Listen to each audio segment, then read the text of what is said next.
In Runeterra, emotions can become predators.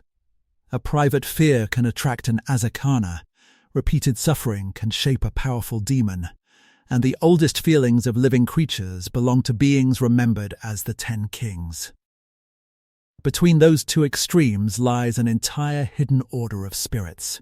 Some invade dreams, some offer irresistible bargains, and others allow mortals to borrow their power at a terrible cost. Their names include Fiddlesticks, Evelynn, Nocturne, Tahm Kench, Raum, Ashlesh, and several creatures known only through scattered records. These demons are not Darkin, Voidborn, or undead spirits from the Shadow Isles. They belong to a separate class of spiritual beings defined by hunger, and each one feeds on a particular emotion or weakness. To understand them, we must begin with the smallest of their kind, before moving toward the ancient powers waiting at the top. Fear, agony, nightmares, secrets, addiction, doubt, and joy can all provide the substance a demon needs, although each known demon approaches its chosen emotion differently. It does not merely wait for that feeling to appear. A mature demon learns how to encourage it, shape it, and keep it alive long enough to feed. Its visible body, if it uses one at all, is part of that process. This is why demons across Runeterra look so different from one another. Fiddlesticks moves inside a crude body assembled from whatever could make the outline of a person. Evelynn presents a form designed to lower a victim's defenses. Tahm Kench arrives as a well-dressed river monster with an inviting voice and an offer that sounds better than it is. Nocturne appears through nightmares and shadow. None of those bodies defines the creature underneath. The form is an instrument, chosen because it helps create the emotion the demon wants. The distinction matters. A mortal can change clothing, weapons, or tactics, yet the person remains inside. A demon begins much closer to appetite than identity. Over time it can develop a name, habits, intelligence, and a recognizable way of speaking, but its hunger remains at the center of its existence. When I refer to the demon of fear or the demon of agony, I am not describing a profession. I am describing the emotional current around which that being has formed. Runeterra's physical and spirit realms overlap, though the connection is much stronger in some places than others. Ionia lives with that overlap every day. Its people build customs around spirits because the presence of those spirits is part of the land, and the barrier between worlds can feel thin. That closeness creates beauty, balance, and wonder, but it also gives harmful spirits opportunities to move toward mortal lives. War made that danger worse. After Noxus invaded Ionia, sorrow, anger, guilt, fear, resentment, and private shame spread through communities already tied closely to the spirit realm. Lesser demons known in Ionia as Azakana found an abundance of narrow emotional wounds to feed upon. They were not all ancient rulers or continent-shaking monsters. Many attached themselves to one person, one household, or one painfully specific feeling. That is the lowest and most personal level of the demonic world. An Azakana may feed on fear of being forgotten, jealousy that has hardened over time, anger that refuses to fade, or the doubt hidden behind a person's public confidence. Those examples show why Azakana are more precise than the famous demons. Fiddlesticks consumes fear in its broadest and oldest form, while an Azakana might survive on one particular fear belonging to one particular person. The word Azakana comes from Ionia, so it does not necessarily serve as the universal Runeterran term for every minor demon. It is still the clearest name the lore gives us for this early or lesser state. The important point is scale. An Azakana feeds narrowly, and continued feeding can allow a demonic spirit to become stronger, more independent. and less limited to the original emotion that sustained it. At the next level are the demons whose identities have become broad enough to be recognized across regions and generations. Evelynn embodies agony. Nocturne is bound to nightmares. Tahm Kench turns appetite, addiction, and ruinous desire into a cycle of bargains. Raum gathers secrets. Camphor feeds on doubt. These are not weak creatures waiting to mature within a single victim. They have methods, histories, and the ability to influence communities or nations. Even here, the lore does not provide a neat official ranking table. Terms such as lesser demon, greater demon, and primordial demon help describe differences, but Runeterra's scholars do not possess a complete scientific system. Most knowledge comes from fragments, folklore, encounters, secret organizations, and the testimony of people who survived. Demonology in League lore is intentionally incomplete because its subjects hide, change form, and benefit when mortals misunderstand them. The largest surviving attempt to organize that knowledge is usually called the Demonic Compendium. It appears as a fragment of esoteric lore whose author and original source remain unknown. The fragment was discovered after an attack on the Noxian fortress at Phalor, a location already connected to dangerous spiritual forces and Noxian experiments in Ionia. The compendium arranges demonic concepts like branches. Fear stands above narrower hungers associated with nightmares, secrets, and delirium, while other branches include ideas such as obsession, frenzy, and bliss. The diagram suggests relationships between broad primal emotions and the more specialized demons that develop beneath them. It is tempting to read it as a perfect family tree, but that would go farther than the evidence permits. A branch may indicate that one emotion grows out of another, that one demon's feeding resembles another's, or that Noxian researchers believe the two were related. It does not prove that demons reproduce like mortal families, nor does the fragment identify every creature that belongs beneath every word. The compendium is valuable precisely because so little organized information exists, but it remains one damaged piece of a much larger puzzle. Near the center of that puzzle are 10 points associated with the beings remembered as the 10 Kings. The name comes to us through old warnings and poetry rather than a reliable census. Fiddlesticks is called the First of 10, and Nilah's lore identifies Ashlesh, the Lord of Joy, as another member of the same ancient group. Beyond those two, certainty disappears quickly. Some Spirit Blossom lore refers to a primordial demon of pain. That story matters as a clue to the ideas Riot has explored, but Spirit Blossom presents Ionian myths through a separate legendary setting, and not every figure in those tales can be transferred directly into the main timeline as a confirmed individual. The safest conclusion is that primordial pain exists within the mythology. Not that Riot has officially revealed a third named king in the central canon. This difference between a clue and a confirmation will guide the entire account. A title such as Every Demon can only mean every demon the lore has actually shown, named, or meaningfully described. It cannot mean inventing 7 biographies for the unknown kings, or assigning every empty branch of the compendium to a champion. Where the record stops, I will say so. The 10 appear to stand apart from ordinary demons. They are described as the oldest and most powerful of their kind, tied to emotions so deep that later demonic hungers may branch from them.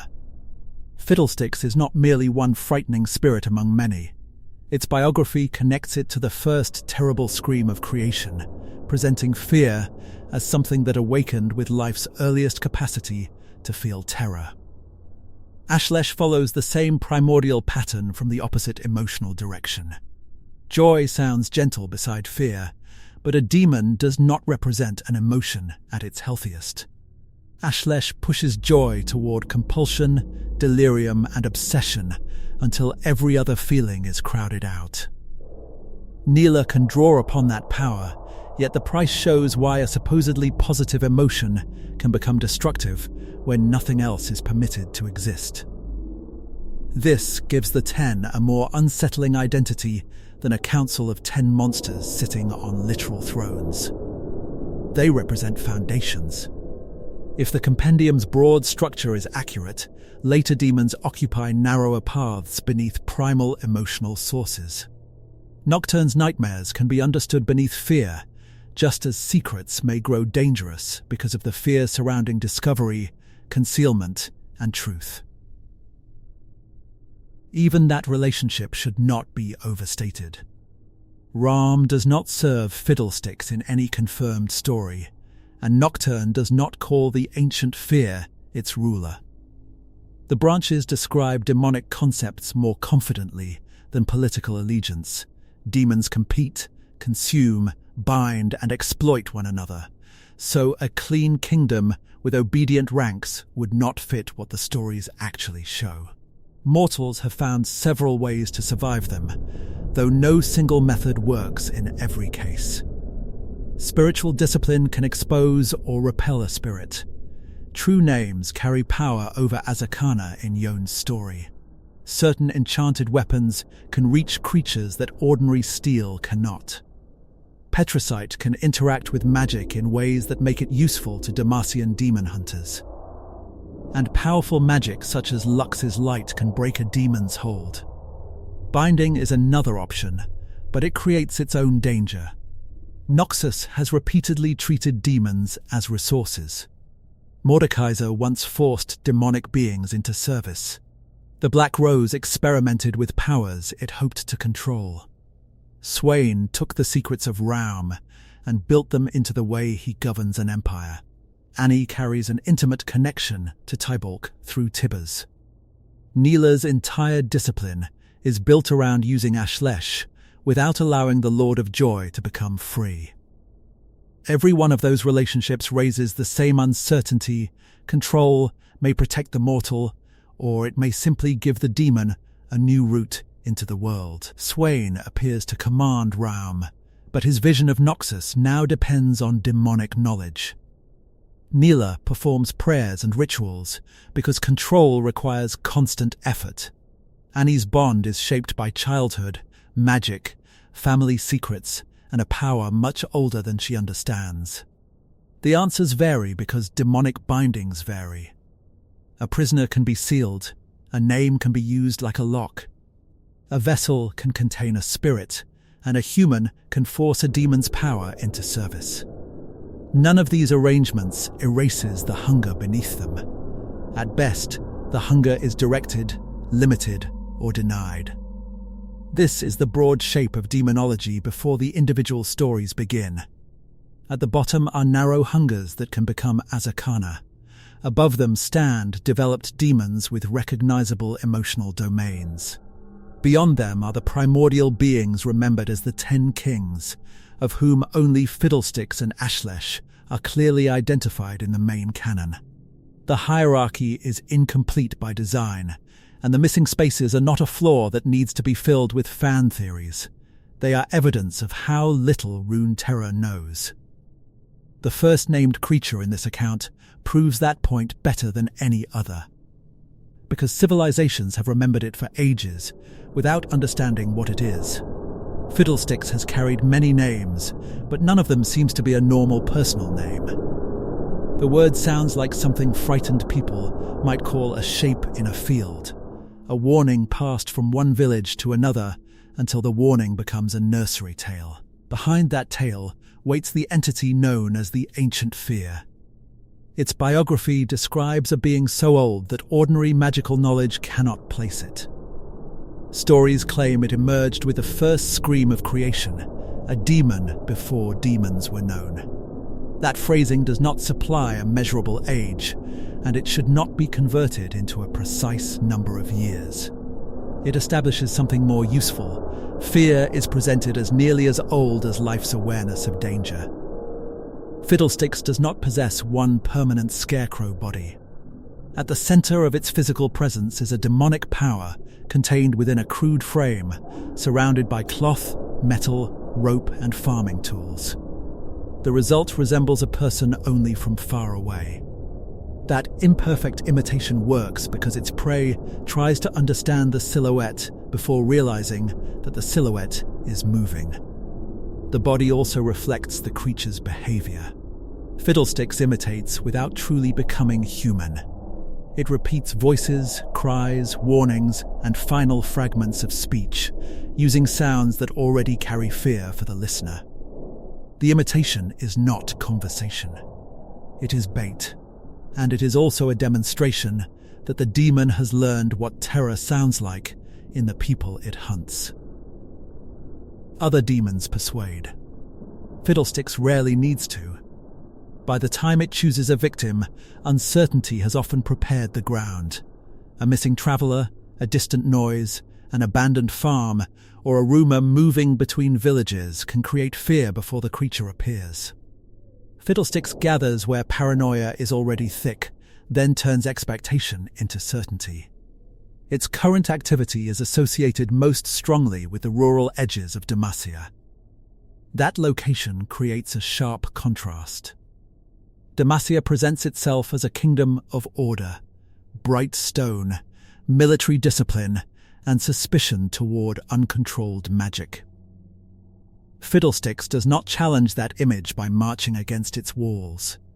It waits outside the centres of power, where scattered communities have fewer explanations and fewer defenders.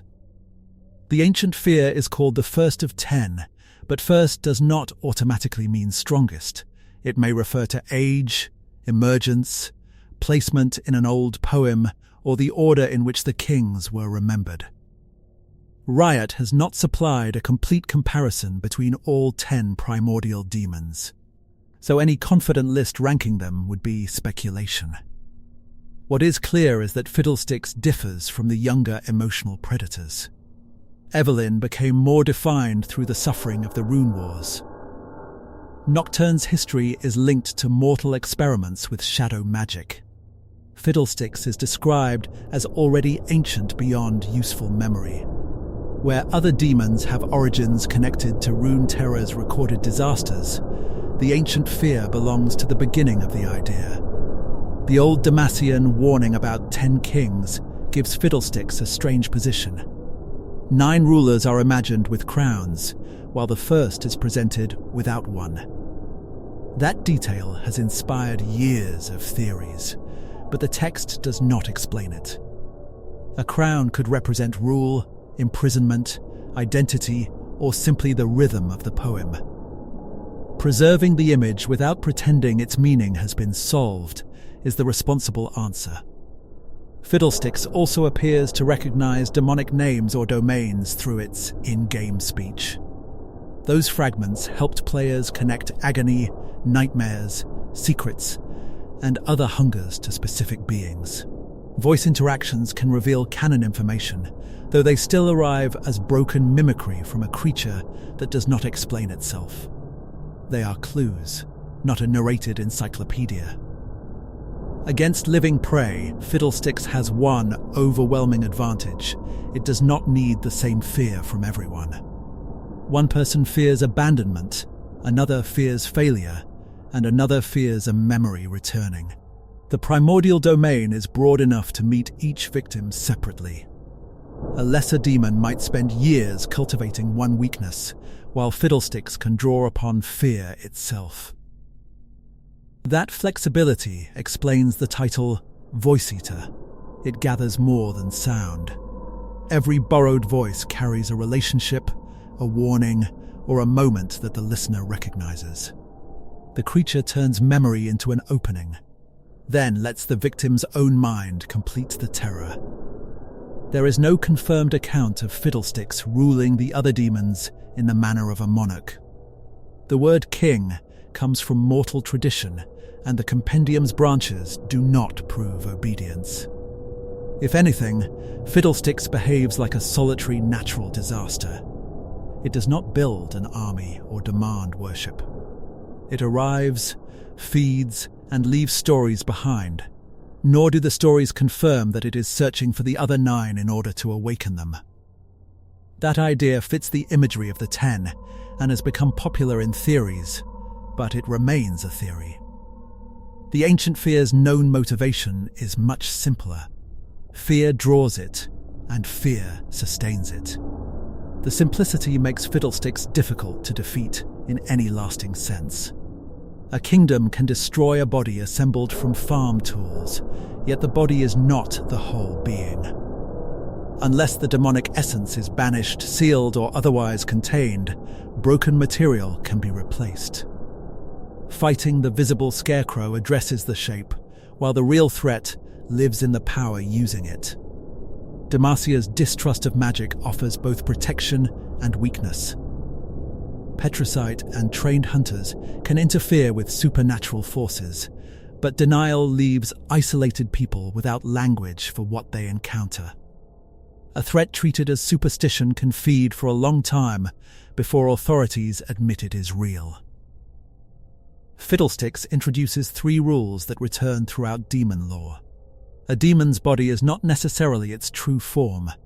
Its emotional domain determines how it hunts. Destroying the shape in front of you does not guarantee that the hunger behind it is gone. The ancient fear also defines the upper boundary of the known hierarchy. We can describe what it does, where it has appeared, and how legends remember it. We cannot explain the first scream of creation, list all its ancient encounters, or name the other 8 unidentified kings beside Fiddlesticks and Ashlesh. That silence leads naturally to the second confirmed king. Ashlesh is better documented through a mortal bond. Yet the demon itself remains imprisoned far from most familiar regions. Where Fiddlesticks wanders as fear given motion, the Lord of Joy reaches the world through Nilah. Nilah comes from Atakhan, a distant land located to the east of the places most League stories traditionally followed. Her original name and much of her ordinary life have been removed from living memory. What remains is the identity she built after entering the service of the 7th layer, an order whose rituals surround the prison of Ashlesh. The Lord of Joy is one of the 10, and its imprisonment predates Nilah's bond with it. Cathcani traditions describe a many-armed monster that once threatened the world alongside 9 siblings. Even in that account, the language carries the shape of legend. The firm details are the demon's domain, its place among the 10, the existence of its prison, and the organization built to contain its influence. Ashlesh feeds on joy pushed beyond balance. Ordinary happiness allows room for grief, caution, anger, and reflection. Demonic joy does not. It becomes an irresistible command to feel delight regardless of what has been lost or what danger is approaching. Delirium and obsession belong naturally beside it, because the emotion no longer responds to reality. Nilah entered the chamber beneath her home and disappeared from ordinary life for 10 years. When she returned, she carried power capable of challenging creatures far beyond a normal warrior. She also carried the cost. Records of her earlier identity vanished, the people who had known her could no longer remember her, and her own emotional range narrowed until joy became the only feeling she could directly experience. That does not make Nilah unaware. She can understand that a situation should produce sadness or anger, and she can recognize those emotions in others. The restriction lies in what Ashlesh allows her to feel. A loss may still matter to her, but the sensation reaching the surface is joy. This creates one of the clearest examples of a demon altering a person without completely replacing that person. The 7th layer gives Nilah methods for maintaining control. Prayer, study, ritual, and discipline occupy much of her time because the power is never casual. She does not simply summon Ashlesh and forget the risk. Her entire routine acknowledges that the source beneath her abilities is one of the oldest demons known. Water shapes the visible expression of that bond. Nilah carries a vessel linked to Ashlesh's prison and draws out a flowing weapon that can strike with tremendous force. Water is not itself the demon's emotional domain. It is the form through which the imprisoned power appears, just as fire surrounds Tybaulk and shadow surrounds other demonic beings, without fully explaining what they feed upon. Nilah uses this power to hunt enormous monsters and protect people, which separates her morally from the source she channels. Ashlesh seeks freedom and emotional consumption. Nilah seeks a heroic life worthy of being remembered, even though the world has forgotten who she once was. Their purposes remain opposed inside the same arrangement. After the ruination, Nilah travelled west toward Bilgewater. Viego had been taken to her home continent and imprisoned there, and his arrival connected Atakhan to dangers from the better-known parts of Runeterra. Nilah's travels also gave her reason to search for information about the Ten. She possesses one of their powers, yet she does not hold a complete list of the other 9. That absence is revealing. If the 7th layer, an organization stationed around a primordial demon's prison, does not provide the audience with the names of all 10, then an ordinary Runeterran scholar certainly cannot. The mystery is not limited to Demacia. Knowledge of the kings has been fragmented across cultures, prisons, poems, and secret orders. Nilah later crossed paths with Graves and pursued other powerful beings, including Volibear. Those adventures establish the scale of what Ashlesh allows her to challenge, although they do not show Ashlesh acting freely. The Lord of Joy remains constrained, its presence known through Nilah's strength, involuntary joy, missing history, and constant rituals. Fiddlesticks and Ashlesh show 2 very different states of primordial power. One is loose in the world and creates a body from scraps. The other is imprisoned and acts through a disciplined human champion. One strips away certainty by producing fear. The other strips away emotional variety by forcing joy. Neither story identifies the remaining kings. We can reasonably infer that those beings correspond to other primal emotional foundations, but assigning exact domains such as anger, sorrow, love, or disgust would be theory. The compendium offers suggestive branches, while Riot has left the majority of the central symbols unnamed. There is also no solid basis for calling Evelynn one of the 10. Her domain of agony can sound close to the Spirit Blossom story's primordial pain, and an older fan interpretation sometimes merges those ideas. Evelynn's established biography points in another direction. It describes a spirit that grew during the Rune Wars, not a king present at the first foundations of emotion. That brings us from primordial demons to the best-known mature predator in Runeterra. Evelynn did not begin with the appearance, voice, or name she uses now. Long before she learned to imitate a person, she existed as a barely aware wisp in the spirit world, sustained by traces of mortal feeling. For ages, that existence offered little sensation. The wisp could perceive the emotions around it, but small and scattered suffering provided only brief nourishment. It lacked the intelligence and defined purpose of the demon people would later call Evelynn. The Rune Wars changed that. Those wars spread magical devastation across Runeterra. Entire populations experienced fear, pain, and loss at the same time. And the shapeless spirit discovered a vast source of sensation. It fed on agony until awareness sharpened into appetite. What had once been a passive wisp learned to seek the suffering deliberately. When the Rune Wars ended, the supply diminished. Peace was good for mortal communities, but it felt like deprivation to the spirit that had awakened inside their pain. Evelynn could no longer wait for catastrophe to produce enough agony. She needed a way to create it herself. Her solution was study. She observed mortals and learned which appearances drew them closer, which gestures signaled safety, and which desires could overcome suspicion. The physical form associated with Evelynn is not evidence that the demon was once human.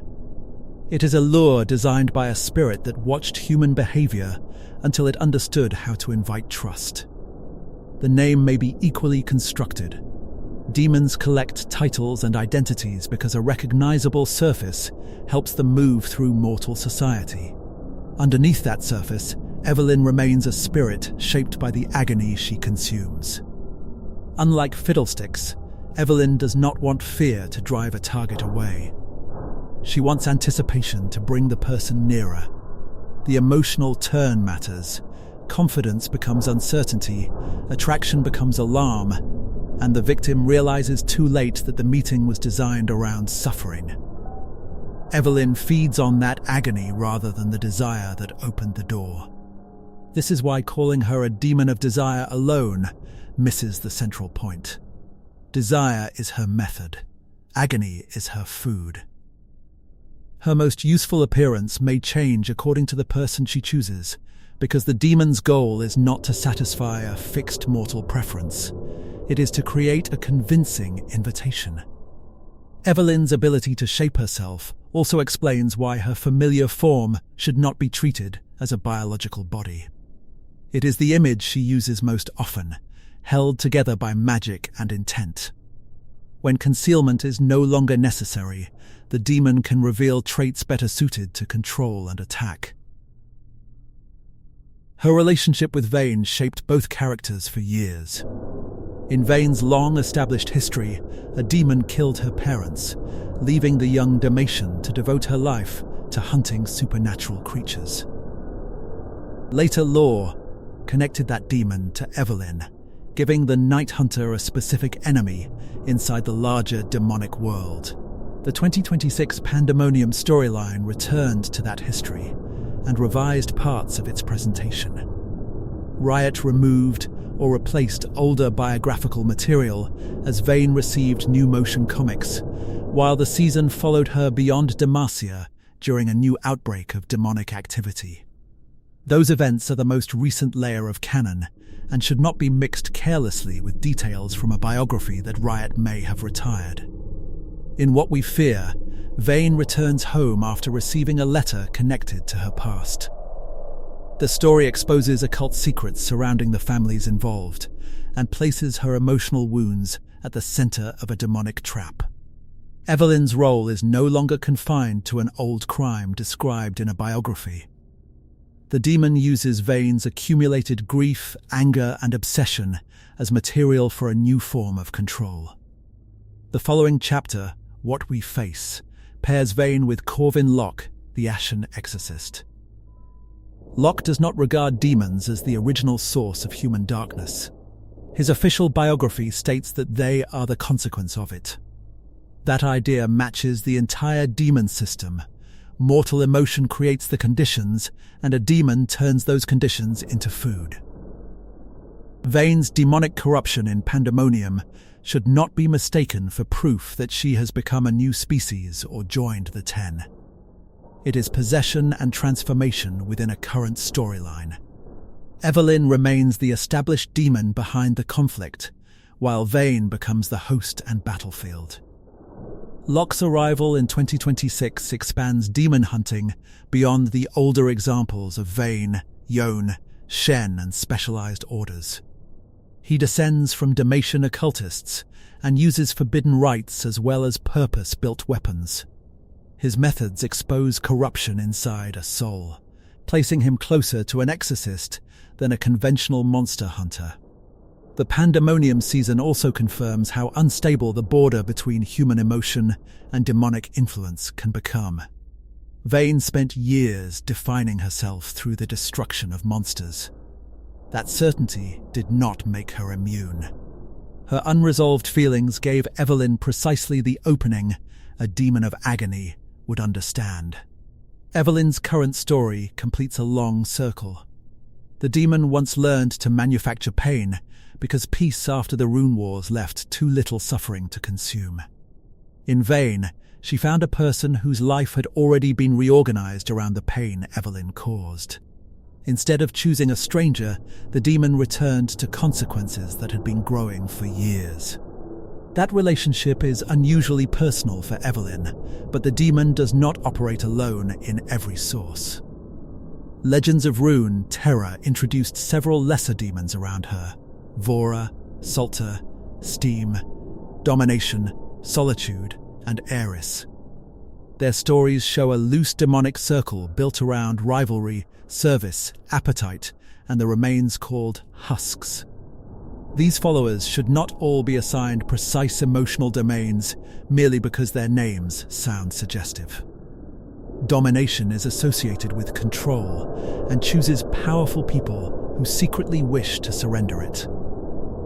Solitude moves through lonely spaces and presents a sympathetic surface. Vora, Salter, Steam, and Eris each receive visual designs and short pieces of card lore, but their full origins and feeding rules are not explained like Evelynn's. Domination once attempted to challenge Evelynn and consume her power.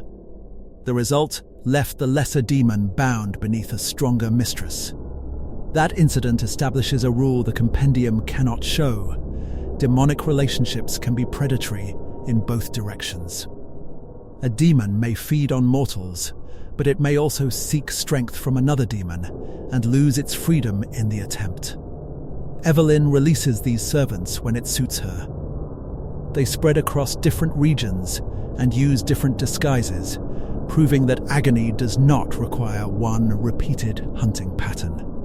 Some approach victims through confidence, some through loneliness, and some through an invitation whose danger remains hidden.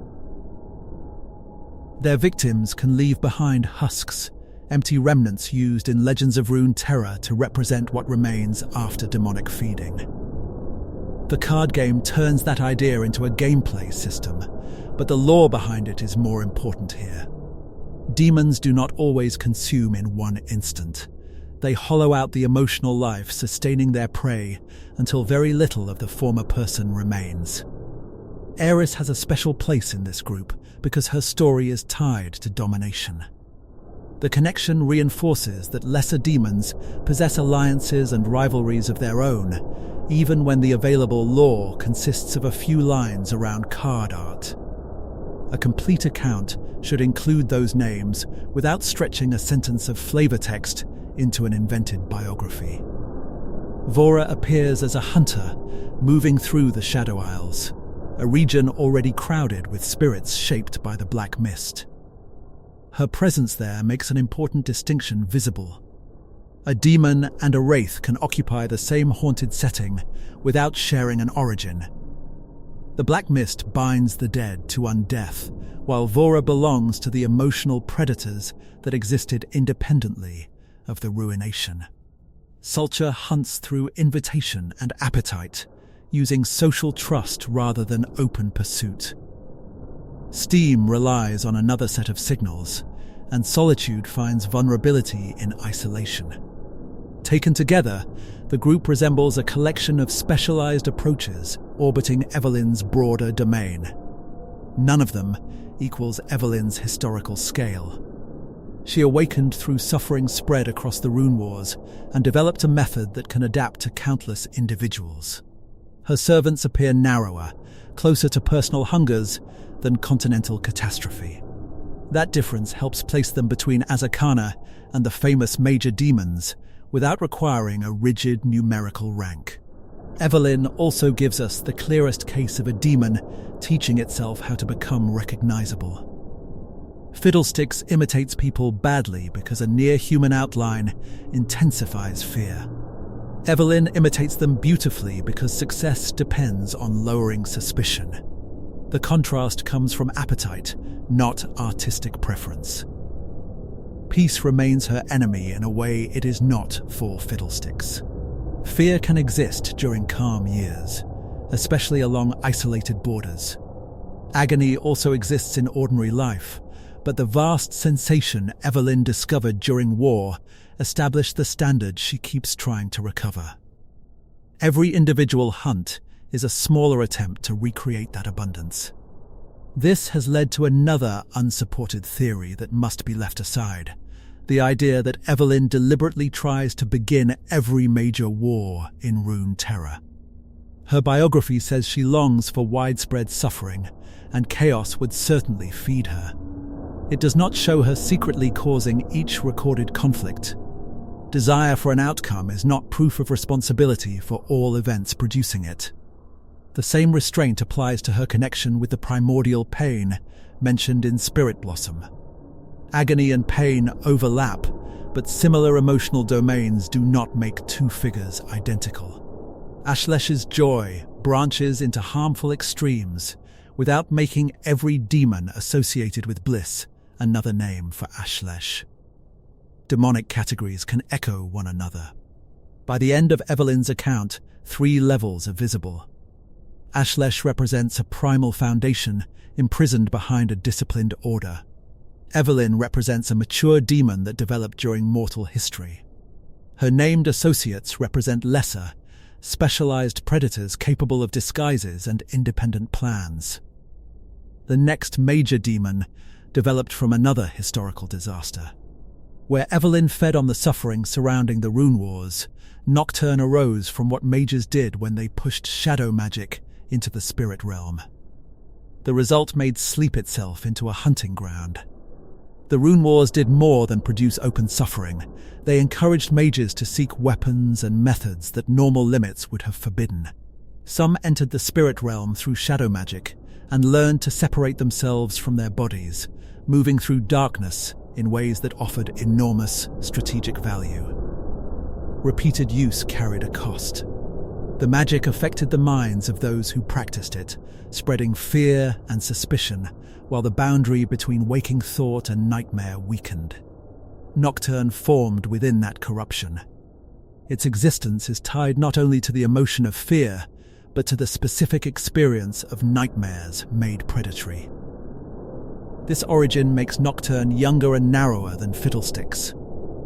Both can terrify, and the compendium places nightmares beneath the larger family of fear, but they are not interchangeable. Fiddlesticks uses any fear it can uncover in a waking victim. Nocturne attacks through dreams, turning the place where the mind normally processes memory into a route for feeding. When the mages realized what their shadow practices had created, they attempted to trap the threat. The available accounts describe efforts to close the path and leave Nocturne within the spirit realm. The Rune Wars eventually ended, yet the demon endured.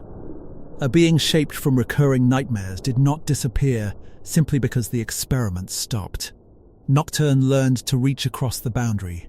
Sleep offered contact, and each frightened mind helped reinforce the pattern. Victims waking from one nightmare could fear the next night before it arrived, allowing anticipation to become part of the demon's food. Its visible form resembles darkness, organized around blades, eyes, and a suggestion of a face. Like every demonic body, that shape should be read as function rather than anatomy.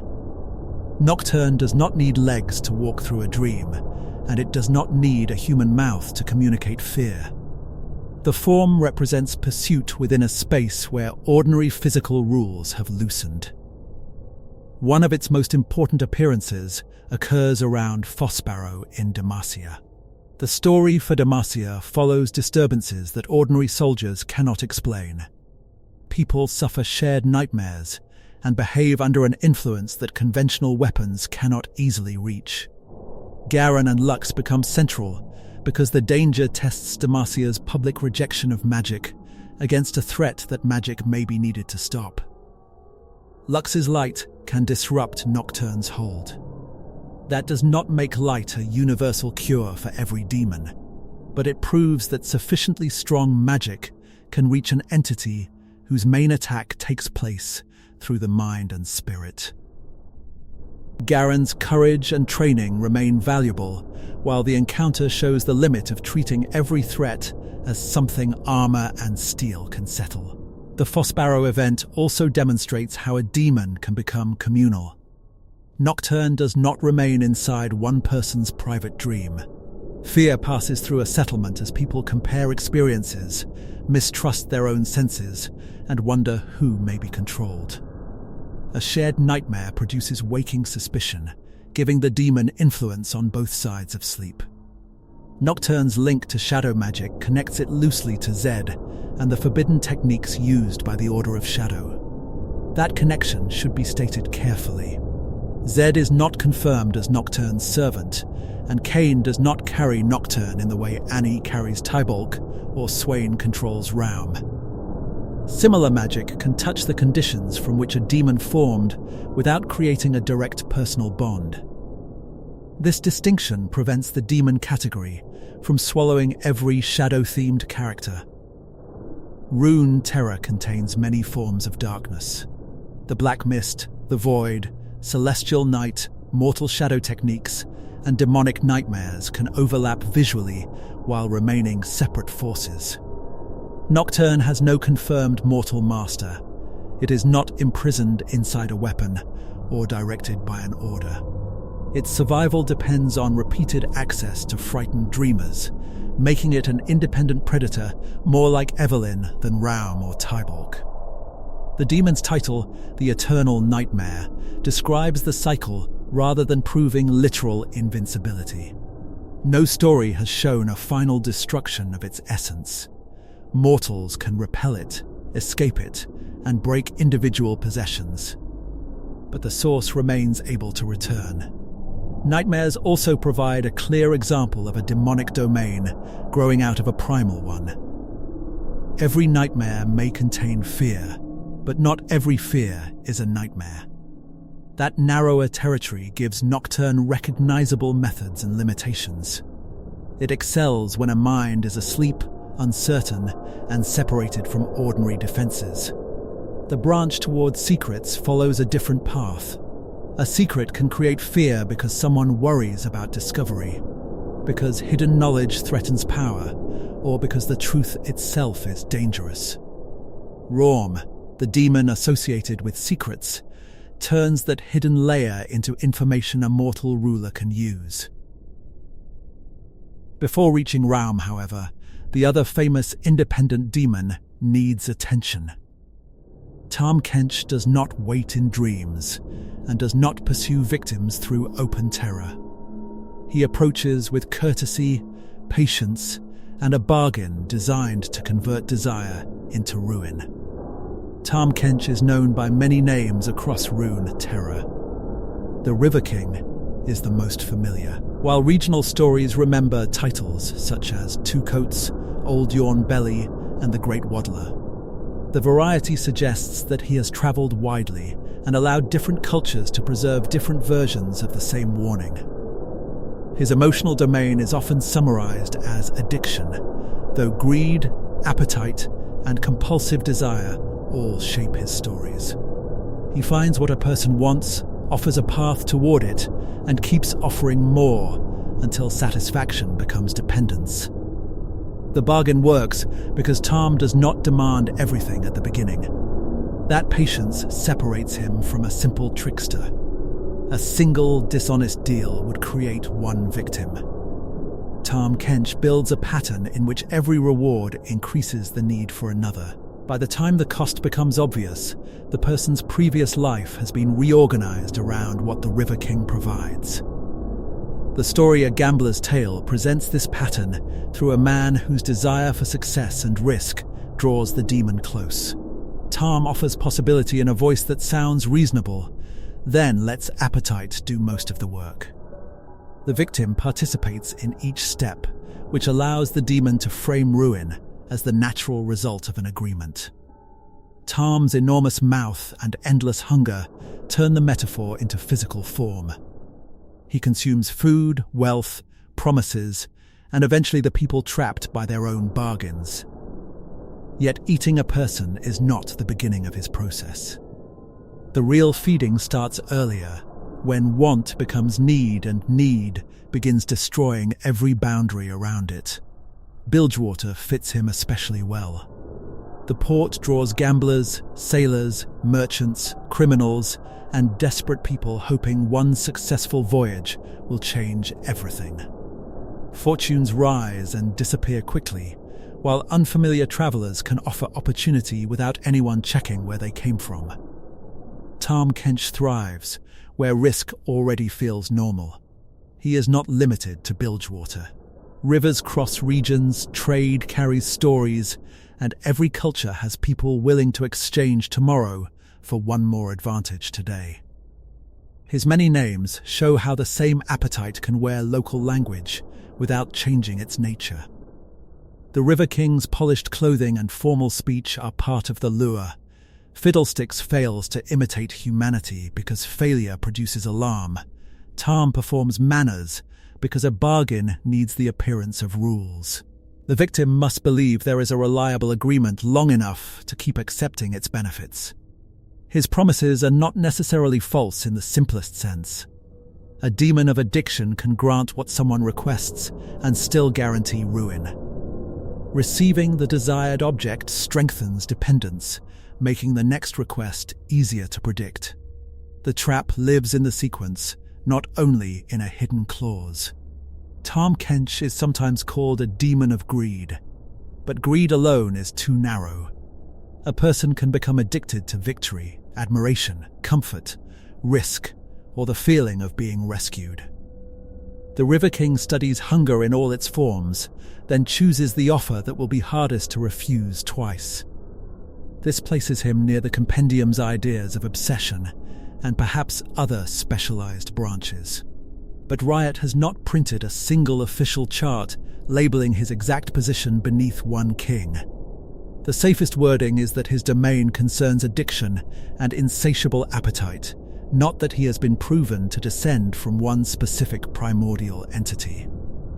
Tahm also shows why a demon's title is not an objective rank. Calling himself a king does not make him one of the 10 kings. River King is a regional identity and boast, while the 10 refers to the primordial group containing Fiddlesticks and Ashlesh. Similar words do not establish membership, nor is Tahm an ordinary aquatic species. His whiskers, broad body, and river imagery make him resemble a giant fish or amphibious monster, but those traits are a chosen manifestation. The creature beneath the costume remains an emotional spirit. Mortals can avoid him more easily than Fiddlesticks if they recognize the opening offer, because Tahm's method depends on consent, continuing from one bargain to the next. The difficulty is that he appears when refusal feels most expensive. Desperation makes a dangerous agreement seem like the only practical choice. Stories about him function as warnings before they function as battle reports. Parents, sailors, and gamblers can repeat the River King's names to remind one another that unchecked desire has a voice. Whether listeners believe in a literal demon or treat the tale as a lesson, the warning may still deny Tahm an opportunity. No champion is currently shown controlling Tahm Kench. He makes agreements, but he does not enter service. His independence places him with Evelynn and Nocturne among the developed demons that pursue their own feeding cycles. The three reveal how varied that level can be. Evelynn creates agony through attraction. Nocturne creates nightmares through shadow and sleep. Tahm creates addiction through reward. All manipulate emotions already present in mortals, yet none would be mistaken for another once its method begins. Their origins are also different. Evelynn awakened through the pain of a massive war. Nocturne formed around corrupted shadow practices near the end of that age. Tahm's earliest moment remains unknown, preserved instead through a long trail of names and bargains. That missing origin does not lower his importance. Demon lore rarely gives a complete birth record. What matters is the consistency of the hunger, the survival of stories across regions, and the creature's ability to return under another title. The next demons differ because mortals have captured or commanded them. Raum, Tybaulk, and Atakhan are tied to Noxus, the immortal bastion, the Black Rose, and the legacy of Mordekaiser. Their stories show what happens when an empire decides that a predator can be turned into a tool. Raum is the demon of secrets. Ravens, red eyes, and fragments of hidden knowledge surround its power. Before Jericho Swain seized that power, the demon gathered truths that people believed buried: private guilt, political plots, military plans, and memories concealed from everyone else. Swain encountered Raum's influence after disgrace changed his place in Noxus. He had lost an arm during the invasion of Ionia, returned to an empire moving on without him, and discovered that the defeat contained layers of manipulation. Rather than disappear, he followed those layers toward the immortal bastion. The fortress had been raised over the center of Mordekaiser's old power. Its depths contained knowledge and threats hidden beneath Noxian government, including Raum. Swain did not merely accept a bargain. The law presents him as a man who outmaneuvered the demon, took its power, and forced the relationship to serve his plans. The demonic arm and ravens associated with Swain allow him to gather secrets from the world around him. That information helps explain how he could return from political ruin, overthrow the existing ruler, and establish the Triforix. Noxian's strength, vision, and guile became public principles, while a demon of secrets operated beneath the Grand General's vision. Raum's power suits statecraft because empires run on information. An army can be defeated by a plan revealed too late, a noble can be controlled by a hidden crime, and an ally can become dangerous when private ambition goes unnoticed. Swain turns the demon's appetite into intelligence. Control does not make Raum harmless. A demon remains connected to the emotion or concept that feeds it, and secrets never disappear from an empire as complicated as Noxus. Swain surrounds himself with a nearly endless supply. The arrangement may benefit him, but it also ties his rule to a force whose deepest limits remain unknown. The compendium places secrets within the broader demonic family associated with fear. That relationship is understandable without claiming Raum serves Fiddlesticks. Secrets create fear of exposure and fear of what knowledge might reveal. Raum specializes in the hidden information itself, while the ancient fear consumes the terror that can surround it. Swain is not a demon. This point is easy to lose because his transformed arm, ravens, and supernatural sight dominate his appearance. He remains a human using demonic power, just as Nilah remains human while channeling Ashlesh. Their methods, motives, and costs differ, but both demonstrate that possession is not the only possible bond. Raum also should not be confused with Beatrice, the raven name from an older version of Swain's lore. League's canon has changed over time, and details from retired biographies do not automatically survive a rewrite. The current demon is Raum, associated with secrets and bound to the modern Grand General. Within Noxus, the Black Rose watches powers like this carefully. LeBlanc has spent centuries preparing for Mordekaiser's return and collecting weapons that might preserve her control. Demons are valuable to that struggle because Mordekaiser once used them, understood bindings, and left dangerous structures beneath the Empire. Two names stand closest to that legacy: Tybaulk and Atakhan. One is remembered through fire and Annie's bear, while the other is associated with shadow, violence, and the machinery of Noxian war. Their stories cross centuries because each has passed from one master or prison to another. Tybaulk is commonly called a fire demon. Fire describes its manifestation and the destruction surrounding it, though the lore has not supplied a clean emotional label comparable to fear, agony, or secrets. It would be easy to guess that the demon feeds on rage, pain, or fear of burning. But none of those guesses should be presented as fact. During Mordekaiser's reign, Tybaulk served the Iron Revenant alongside another demonic being associated with shadow. Mordekaiser's empire existed long before the modern Noxian state, and his mastery of death and spirit magic allowed him to bind creatures that would normally prey upon mortals. demons became weapons inside a larger system of conquest. LeBlanc and the conspirators who overthrew Mordekaiser inherited the problem of what he had left behind. The Black Rose grew out of that struggle, and control over magical threats became one of its central habits. A demon once bound by Mordekaiser could be studied, imprisoned, and redirected, but never treated like an ordinary artifact. Tybaulk eventually became connected to Evelynn, a Noxian woman whose magical abilities and relationship with the Black Rose shaped the life of her daughter Annie. The details appear through Annie's revised biography and related stories, replacing older versions that described Tibbers more simply as an enchanted toy. Evelynn carried or controlled the demonic fire through the bear Tibbers.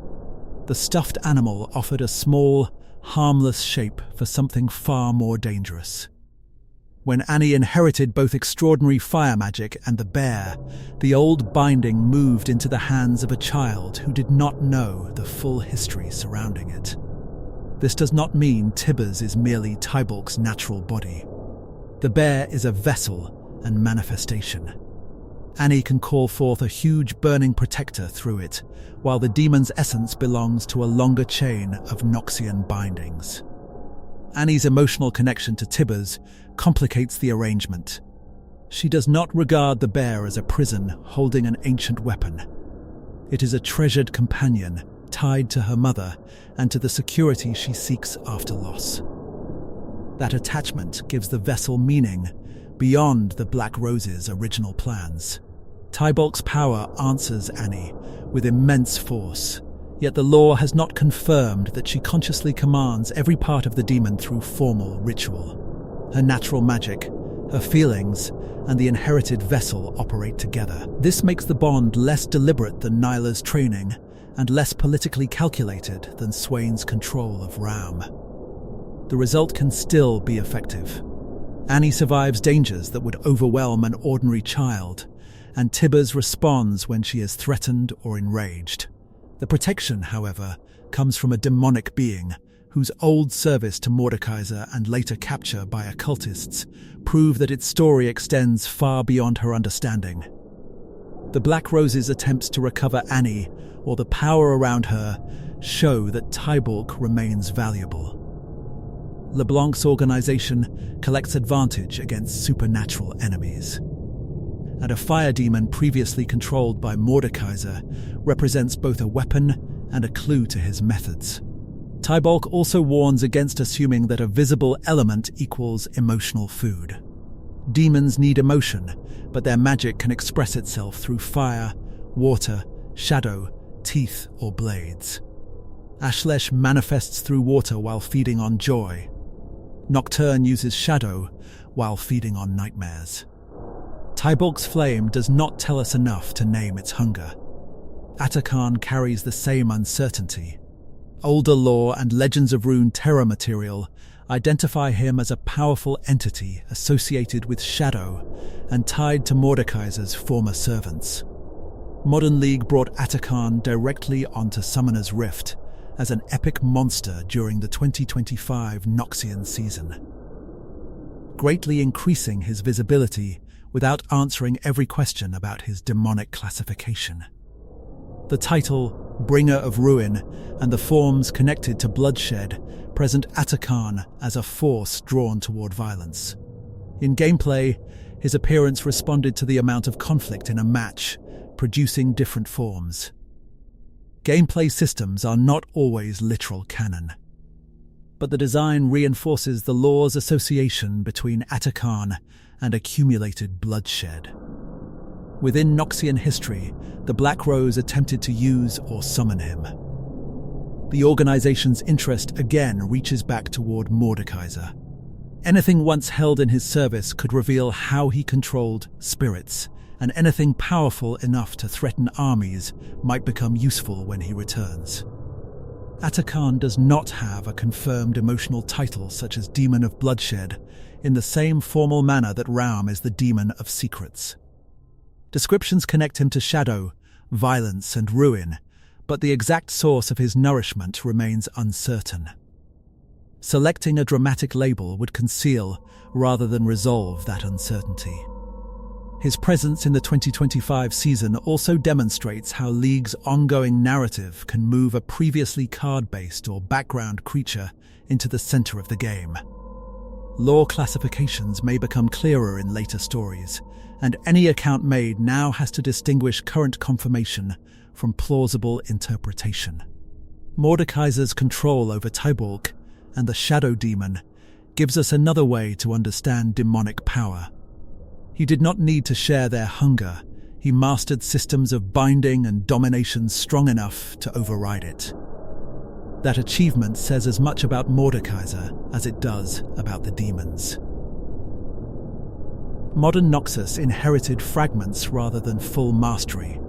LeBlanc operates through secrecy, experiments, and prepared vessels because she fears the Empire's ancient ruler will return. Swain takes a more direct route by controlling Raum within himself. Annie carries Tybaulk outside the strategic plans of either ruler. Atakhan moves between old legend, Black Rose schemes, and open conflict. These connections make Noxus the most concentrated center of demon weaponization in known lore. Ionia confronts demons as disturbances in spiritual balance. Demacia hunts or denies them. Cathcon imprisons a king through religious discipline. Noxian powers repeatedly ask whether the predator can be aimed. The last major named demon without a champion body or Noxian master is Camphor. Legends of Runeterra introduced Camphor through the story surrounding Pantheon and the people climbing Mount Targon. Its domain is doubt, nourished by those who fail in the mountain's impossible ascent. Mount Targon demands more than physical endurance. Climbers carry hopes, beliefs, and identities upward, and most never reach the summit. Failure can leave a person questioning every sacrifice made along the way. Camphor formed around that doubt and learned to deepen it. The demon's method is especially dangerous near Targon because certainty can be the only thing keeping someone moving. A climber who doubts one step may begin doubting the entire journey, then the person they believed themselves to be. Camphor turns hesitation into despair until resistance becomes harder. Atreus, the mortal who continues to bear the name Pantheon, stands as its natural opponent. His entire modern identity rests on human determination after the celestial aspect that used his body was defeated. Atreus is powerful not because he never doubts, but because he acts despite doubt. Camphor targeted people connected to him, including those whose own experiences on Targon had left emotional wounds. The confrontation brought Atreus and his allies against a demon feeding on the exact weakness his story repeatedly explores. Victory required shared resolve rather than the simple absence of fear. The demon was defeated and banished. Banished is the safest word, because the lore does not establish that its essence ceased to exist forever. As with Nocturne and the Azakana hunted by spiritual orders, forcing a demon away can end the immediate threat without proving permanent destruction. Camphor's name also illustrates why not every demon carries its domain as a title. A reader learns the connection to doubt through its story and card material, not through the name alone. That matters when approaching lesser demons whose brief names suggest themes but do not define them officially. With Camphor included, the major confirmed list becomes easier to see. Fiddlesticks embodies primordial fear. Ashlesh is primordial joy. Evelynn feeds on agony, Nocturne on nightmares, Tahm Kench on addiction and appetite, Raum on secrets, and Camphor on doubt. Tybaulk and Atakhan are confirmed or strongly identified demonic beings whose elemental or thematic descriptions do not reveal a precise emotional domain.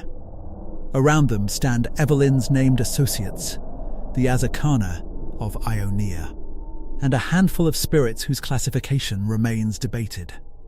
Shako provides the most famous example, His title calls him the Demon Jester, but current lore describes an enchanted marionette corrupted by dark magic, not a confirmed member of the demonic species. The word demon can function as a nickname. A terrifying killer may be called demonic, a folktale may turn a human into a monster, and a champion title may survive several canon rewrites. Classification must depend on origin and feeding, not branding. Jin proves the same point from another direction. People in Ionia once interpreted his carefully staged crimes as the work of a demon known through local fear.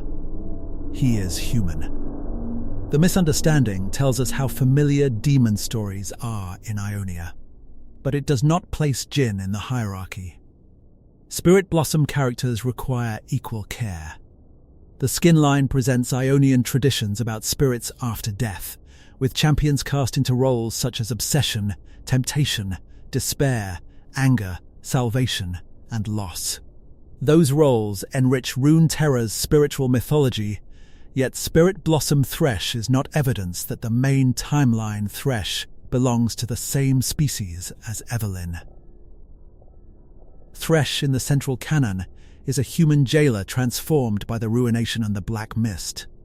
Spirit Blossom interprets him as a collector spirit of obsession within an Ionian legendary framework. Both stories reveal something about the themes surrounding the champion, but they do not share one biological classification. The primordial demon of pain mentioned in Spirit Blossom Vane's tale sits in this uncertain zone. It may reflect one of the 10, and the wording is deliberately important. Until that entity receives a name or direct confirmation in the central setting, calling it the third revealed king would be stronger than the evidence. Other Spirit Blossom figures described as Azakana are spirits unable to release attachments from their lives. The term looks similar to Azakana because both belong to Ionian spiritual language, but the event's mythology includes its own categories and symbolic retellings. The parallel exists without turning every one of those spirits into a literal demon. The same caution applies to skin universes in general. High Noon contains demonic figures, Coven contains ancient powers, and many alternate settings transform champions into demons for visual storytelling. Those versions do not expand the list of demons living in main canon Runeterra. Every named lesser demon from Evelynn's Legends of Runeterra package belongs more securely. Vora, Salter, Steam, Domination, Solitude, and Eris were created as parts of Runeterra's demon ecosystem rather than alternate costumes. Their short lore entries provide genuine glimpses into behavior, rivalry, and feeding. Domination travels in Shurima under the appearance of status and refinement. She looks for leaders burdened by control, especially those who secretly want relief from responsibility. That preference makes her domain more precise than Evelynn's. The target's public power becomes the doorway to private surrender. Her failed challenge against Evelynn establishes a hierarchy through action. Domination believed another demon's strength could be taken, lost the contest, and remained bound. Evelynn's authority over her group is not based on affection or a formal crown. It is the result of greater power. Solitude's appearance is gentle enough to attract people who feel unseen. Isolation creates an opening because the victim wants recognition before asking what is offering it. The demon's danger rests in imitation of understanding. Vora hunts amid the Shadow Isles and encounters prey already frightened by the dead. That environment could make feeding easier, but it also exposes her to threats unrelated to demons. A lesser emotional predator entering the Black Mist is not automatically protected from the wraiths around it. Sulture presents another invitation, using a welcoming manner and the expectation of company. The exact emotion consumed is not fully stated, and the available card material should remain the limit of the account. His significance lies in method and association with the group. Steam's design and behavior distinguish him visually, while his precise origin remains unwritten. Eris receives even less independent history. Listing them honestly means acknowledging that Riot created names and snapshots, not complete biographies equal to a champion's. Husks link the group together. Each husk reflects a victim reduced to a remaining emotional condition, with names such as desperate, haunted, fading, enraged, scattered, stubborn, and breakneck describing the residue. Those labels support the idea that demonic feeding empties people in different ways, without proving that every husk came from a separately named demon. Legends of Runeterra uses 10 husk variations as game pieces. Their number should not be confused with the 10 kings. 1 is a gameplay set representing remnants left by lesser predators. The other is an ancient mythic group at the top of demonology. Card flavor text also operates in compressed form. 1 or 2 lines can establish a location, rivalry, or preferred target, but they do not supply invented childhoods, battles, or motives. Many lesser demons remain brief glimpses because that is all the record contains. Their limited material is not a weakness. It reveals what ordinary contact with demons may look like away from famous champions.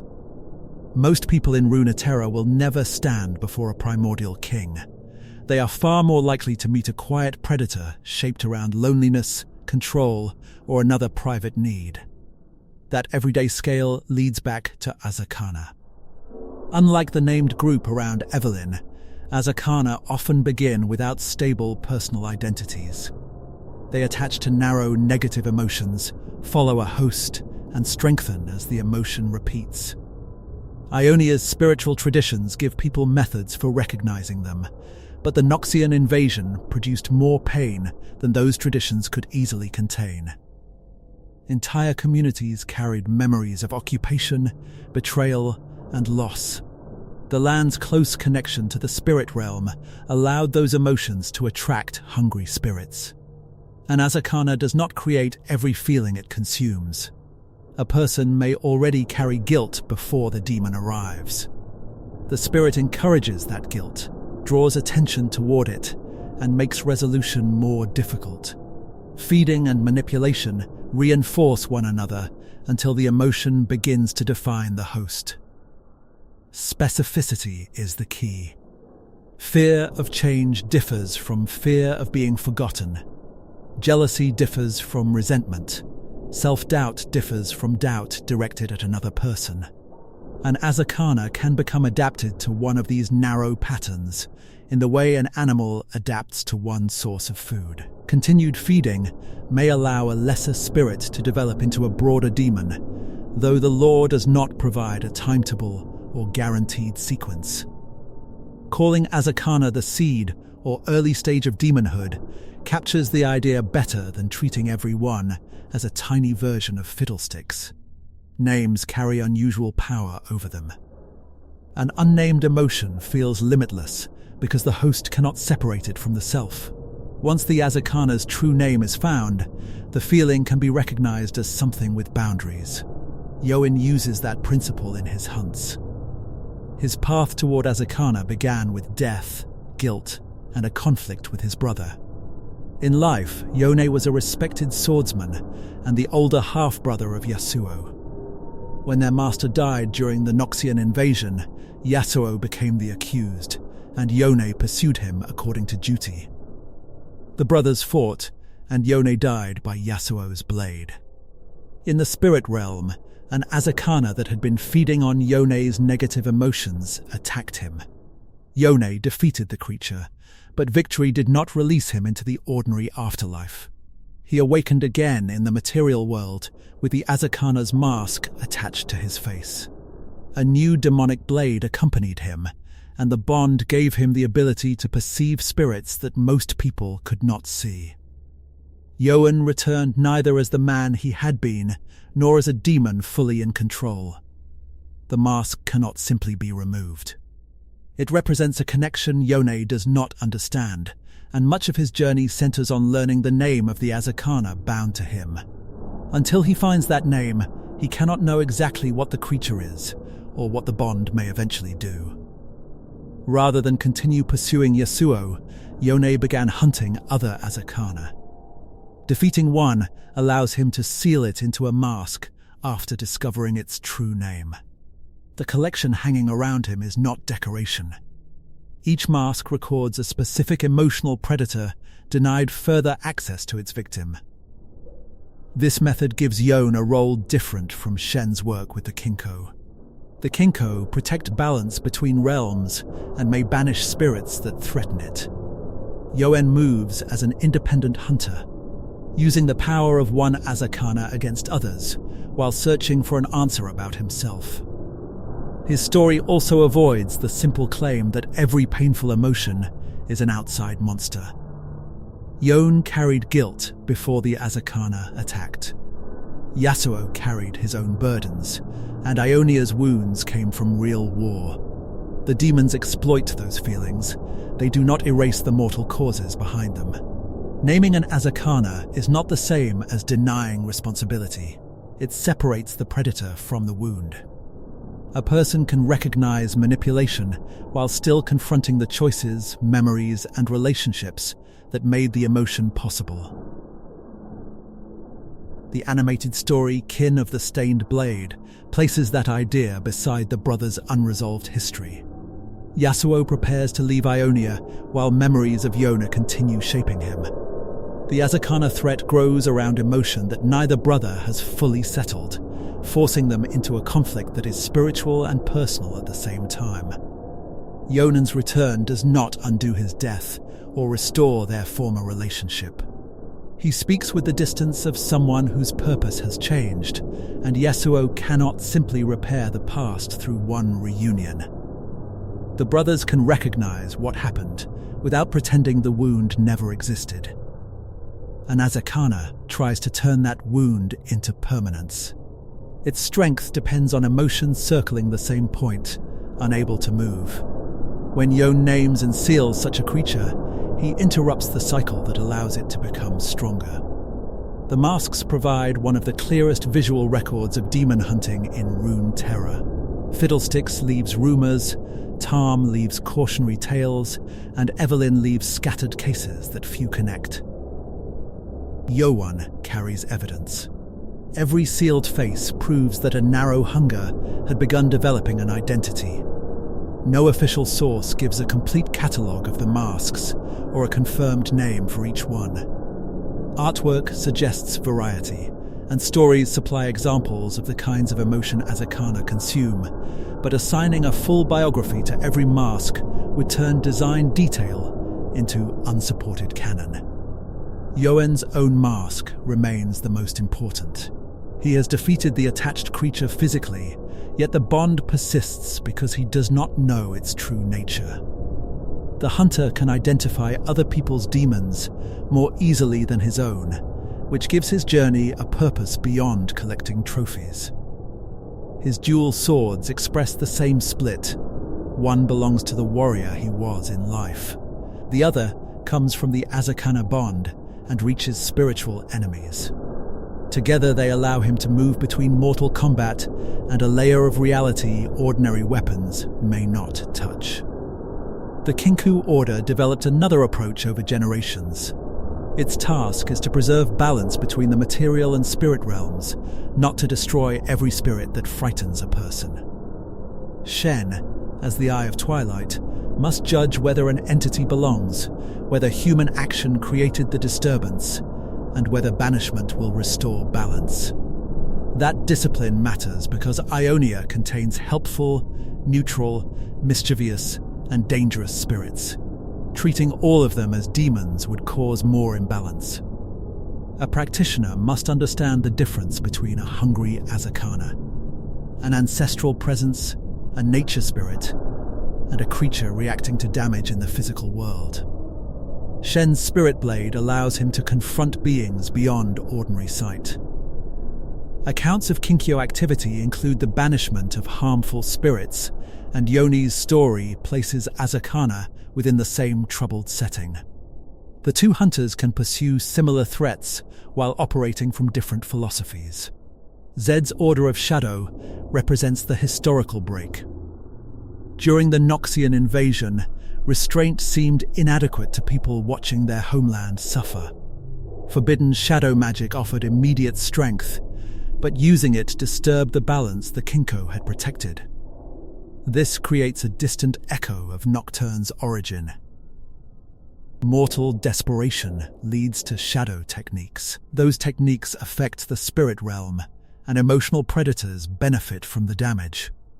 The stories do not state that Zed created Nocturne or commands it, yet the recurring pattern warns that magical shortcuts can leave spiritual consequences after the war ends. Ionia's post-war Azakana problem is not only a collection of random hauntings. It is the delayed cost of invasion, grief, political division, and damaged traditions. Even after armies withdraw, emotions remain in homes, forests, temples, and survivors. Demons arrive where history continues living inside people. Other regions produce different openings.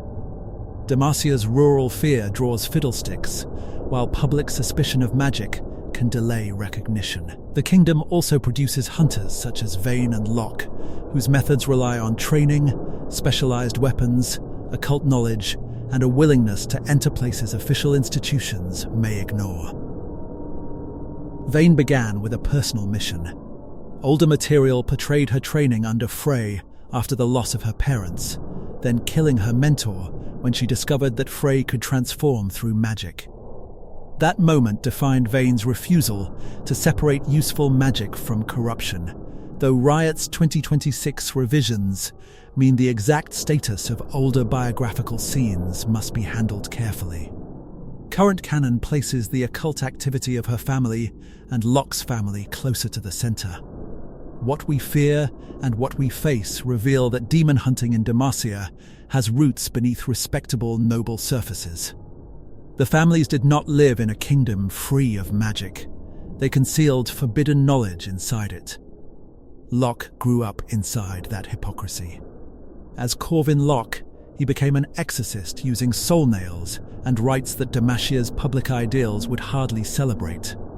His biography frames demons as consequences of the darkness people create, making his worldview less absolute than Vayne's old belief that every magical impurity deserves destruction. Their confrontation during Pandemonium brings those views together. Vayne tries to eliminate the external monster, while Locke recognizes that possession feeds through what has been denied internally. He cannot solve the problem by treating Vayne as nothing more than a target. The storyline does not name a new primordial demon behind her transformation. Evelynn's involvement connects the event to an existing demon of agony.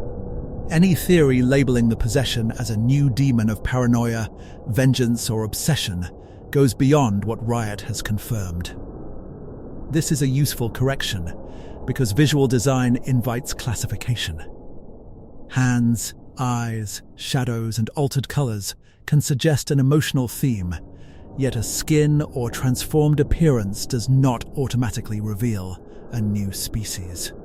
The narrative source must carry more weight than the image alone. Pandemonium began as League's second season of 2026 and ran for 6 patches rather than the usual 8. Riot announced that the story would follow Vayne hunting demons on the outskirts of Demacia, with motion comics expanding her past.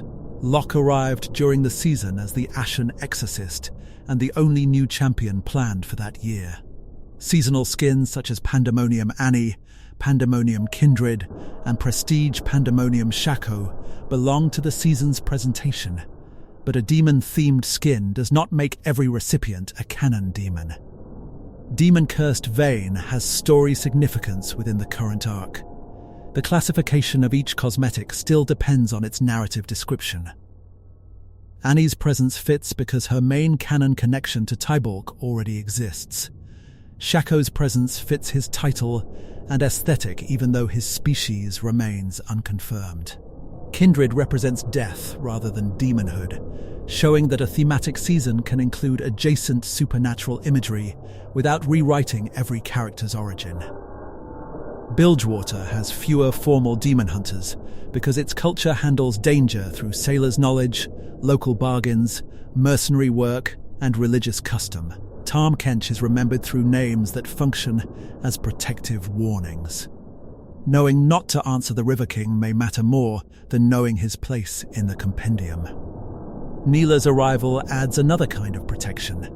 She is not a local specialist, but her training against great monsters and her bond with Ashlesh make her capable of confronting threats that ordinary crews could not face.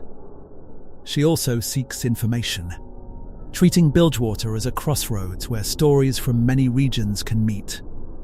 Noxus approaches the problem institutionally and secretly. The Black Rose studies bindings, the Immortal Bastion holds the remains of older powers, Swain commands Raum, and Annie carries Tybaulk beyond the organization's immediate control. Noxian demonology is inseparable from competition over who gets to use the knowledge. Targon responds through faith, endurance, celestial power, and the people living around the mountain. Camphor's defeat proves that mortals and an aspect-bearing champion can banish a demon of doubt. The story does not create a permanent Targonian demon hunting order, but it shows communities resisting together. Piltover and Zorn possess less central demon lore. Solitude's appearance and other scattered references show that advanced technology does not remove emotional vulnerability. A crowded city can create isolation as effectively as an empty road, giving a lesser demon access beneath the noise. The Shadow Isles contain Vora and other demonic movement around a region dominated by undeath. That overlap makes classification more important, not less. A wraith bound to the Black Mist feeds or behaves according to the Ruination's curse. A demon entering the Isles carries an older emotional hunger.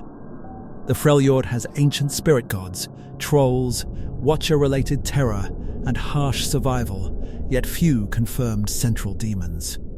Nilah's pursuit of Volibear concerns her monster-hunting legend and search for worthy opponents, not proof that the bear god is demonic. Volibear is a spirit god with his own origin and followers.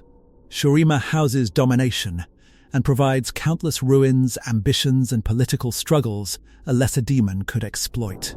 Still, ascended beings, Darkin and Voidborn, should remain separate.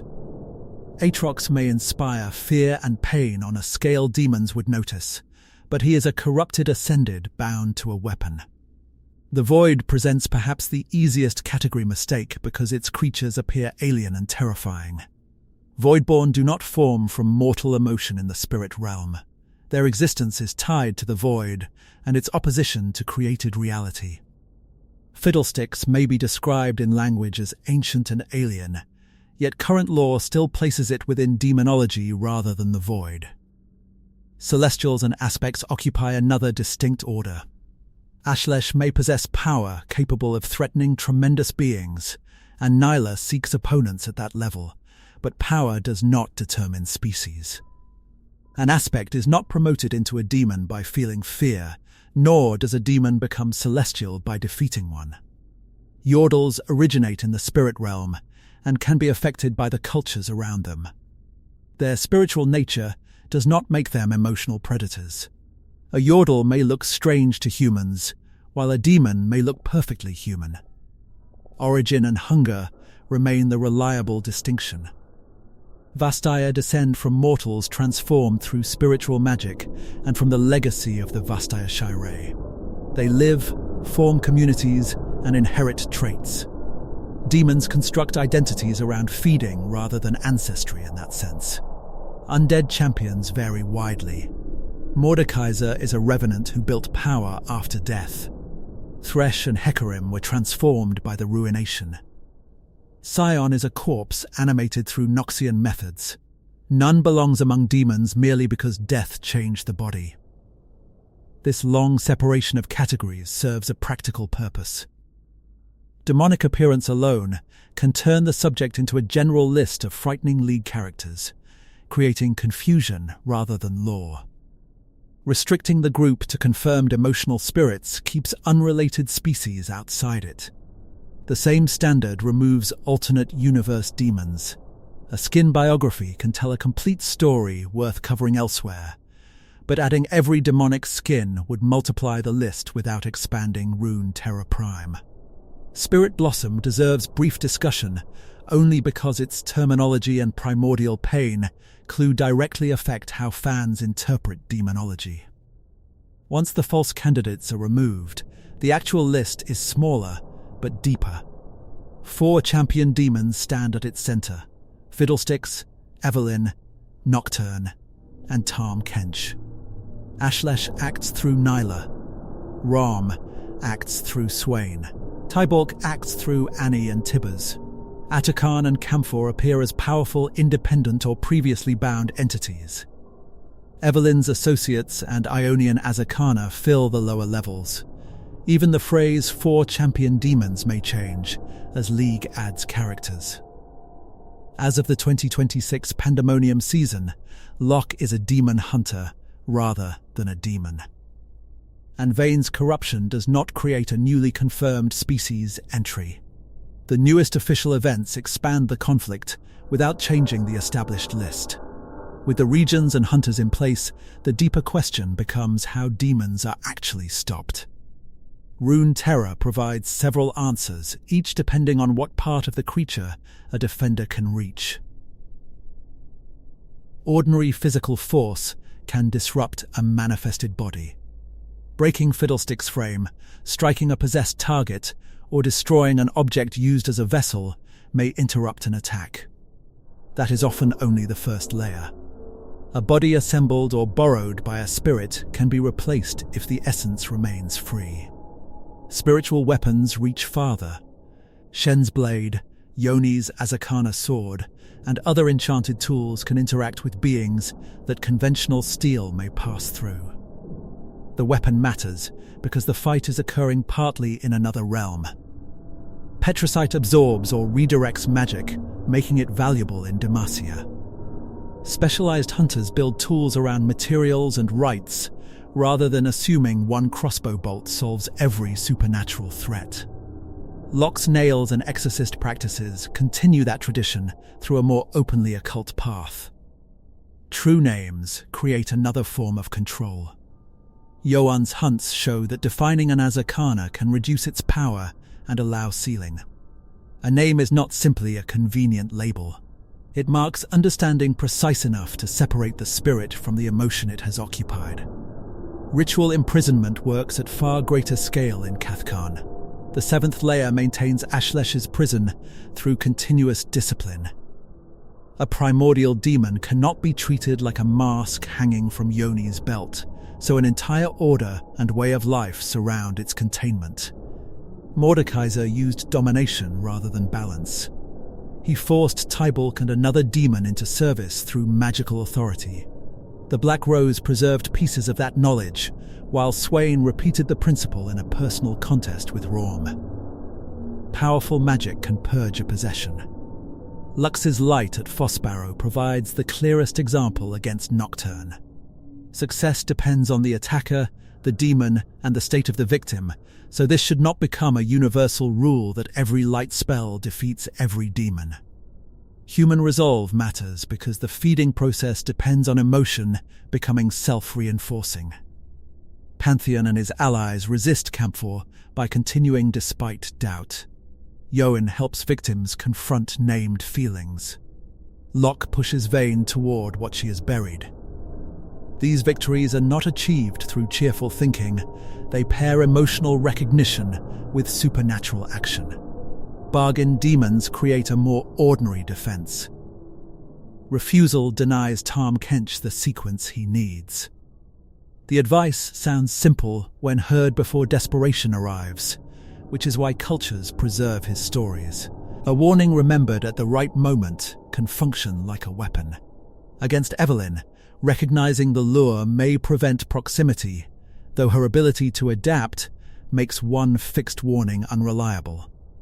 Her current conflict with Vayne shows that knowledge of demons does not create immunity when the predator understands the hunter's emotional history. Against Fiddlesticks, fear cannot be removed from living minds. Defenders can control panic, share information, and expose the physical trap, but the primal domain remains universal. That is one reason permanent victory has not been shown. Nocturne can be repelled from an individual or settlement, yet sleep continues. Raum can be controlled, but secrets continue. Ashlesh can be imprisoned, but joy continues. Demon hunting never eliminates the emotion itself, because those emotions belong to mortal life. The goal is balance and separation. Healthy fear warns of danger without surrendering the mind to it. Joy can coexist with grief and caution. Desire can remain a choice rather than addiction. Doubt can lead to reflection without becoming paralysis. Demons take a useful or unavoidable emotion and narrow a life around it. That pattern lets us reconstruct a likely demonic life cycle without pretending every stage has been observed in a controlled study. A feeling begins in a mortal for an ordinary reason. A minor spirit finds that feeling and feeds. Repeated contact makes the spirit stronger, while manipulation makes the emotion more frequent and more difficult to escape. At first, the predator may remain almost indistinguishable from the problem it follows. The victim experiences greater self-doubt, jealousy, or fear, but does not see a separate creature. An Azakana benefits from that confusion, because resistance is difficult when every impulse feels personal. As feeding continues, the spirit gains definition. A shape, mask, habit, and narrow identity begin to form. The Azakana becomes something that can be named because its appetite has become consistent enough to recognize. Growth beyond that stage requires a broader food source. A demon limited to one person's fear of being forgotten may struggle when that person heals or leaves its reach. A creature able to feed on abandonment across many people gains more opportunities and begins building methods that work outside the original relationship. Mature demons solve the problem in different ways. Evelynn changes appearance according to the target. Tahm Kench changes the offer. Nocturne enters a nearly universal human activity: sleep. Raum turns every concealed truth into potential nourishment. Their broader domains support long lives because no single victim defines them. The 10 seem to stand beyond even that development. Fiddlesticks is not described as an Azakana that slowly learned fear. It appears in myth as fear connected to the first scream of creation. Ashlesh likewise belongs to a category already ancient enough to threaten the world before Nilah's order imprisoned it. This leaves the 10 with an unresolved origin. They may have developed through the same process over an unimaginable period, or they may have emerged fully formed with the first primal emotions. Riot's language leans toward primordial emergence, but no witness explains the event. The difference remains unknown. Another uncertainty concerns positive emotion. Early demon stories focused on suffering, making it easy to claim that demons can only consume negative feelings. Ashlesh disproves the simple version. Joy can feed a demon when pushed into an extreme that removes choice and balance. The lesson is not that happiness secretly belongs to evil. Ashlesh takes a normal emotion and makes it exclusive. Nilah's condition shows the harm. She can understand loss without being allowed to feel grief. The problem is control, not the moral label attached to joy. That principle opens theoretical room for other primal domains without naming them. Love, hope, pride, wonder, anger, and sadness could all produce dangerous extremes. But Riot has not confirmed kings for those ideas. The existence of Ashlesh makes the possibilities plausible, not canonical. The unknown kings also prevent a perfect map of every mature demon. If fear produces branches toward nightmares and secrets, another unnamed source might connect to agony, addiction, doubt, or emotions not yet represented by champions. Blank spaces in the compendium may contain that structure. The surviving diagram is not complete enough to settle the question. Its words, lines, circles, and symbols come from an unknown scholar. Translation and interpretation add another layer between the surviving record and the demons themselves. Noxus recovered the fragment after the attack on Phalor. But possession of a document does not guarantee understanding. The Empire collects knowledge aggressively, and competing factions may hide discoveries from one another. Swain, the Black Rose, military commanders and researchers do not share every secret. Phalor's location in Ionia makes the artifact's discovery especially appropriate. The island fortress became a site of Noxian occupation and dangerous experiments, while the surrounding land remained deeply connected to the spirit realm. A demonic compendium found there could be Ionian, Noxian, older than either presence or assembled from multiple traditions. Its unknown provenance limits every firm conclusion. The branches may reflect natural development, categories used by hunters, or the worldview of one occult school. A later source could redraw the map without retconning every demon, simply because the first scholar was wrong. Runeterra's lore often presents knowledge through people inside the world, rather than an all-knowing narrator. Truth and misunderstanding can survive together inside a poem, while a Black Rose record may omit whatever LeBlanc wants hidden. Sailors may change a warning about Tahm Kench at every port, and still identify the right danger. For demonology, this perspective is especially important. The creatures benefit from secrecy and misidentification. Fiddlesticks accumulates dozens of local legends because frightened witnesses describe the body they saw, not the essence inside it. Tahm accumulates names because every culture remembers the bargain differently. Names can operate at several levels.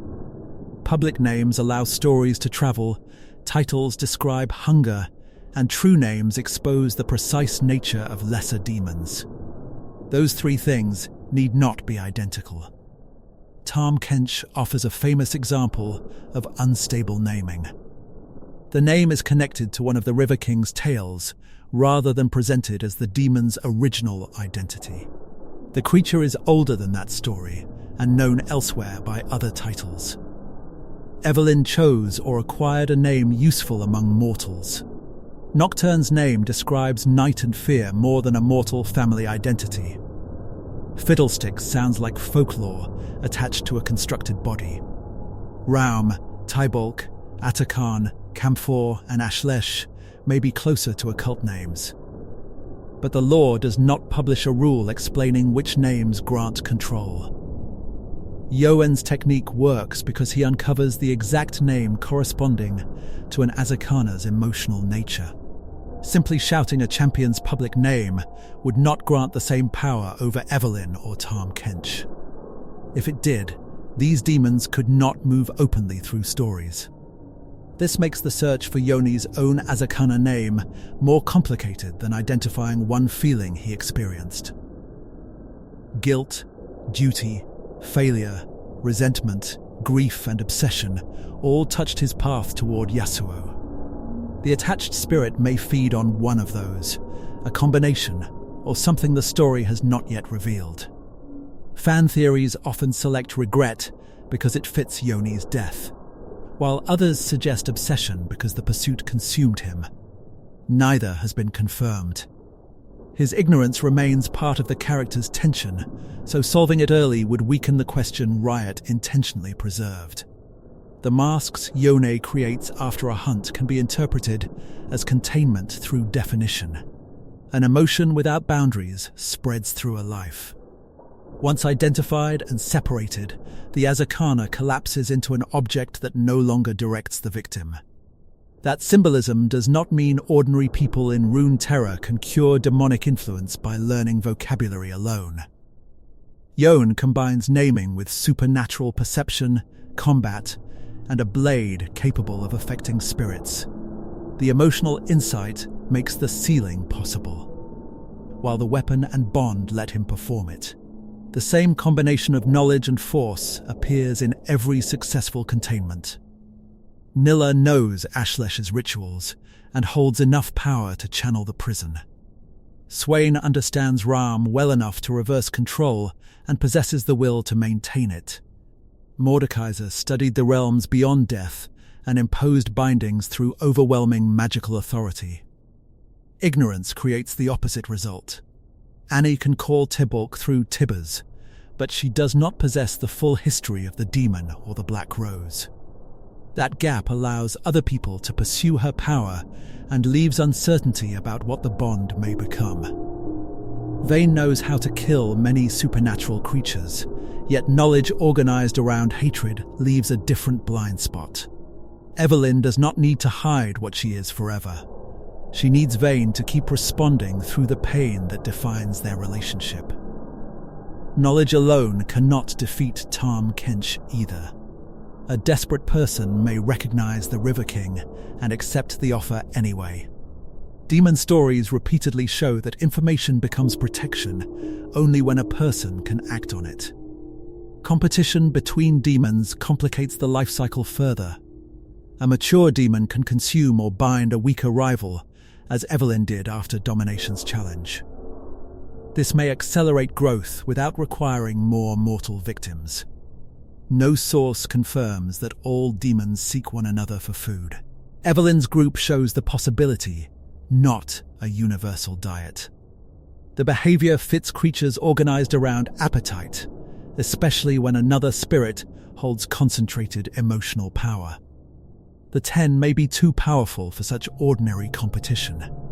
Ashlesh's imprisonment required an ancient response, and Fiddlesticks wanders without another demon attempting to claim it in known stories. Their absence from demonic politics reinforces the sense that primordial beings stand apart. Ashlesh does interact with a mortal organization, which proves a king can be constrained. The unknown method by which it was originally defeated and sealed is among the largest missing events in demon lore. Nilah inherits the prison. She did not build it.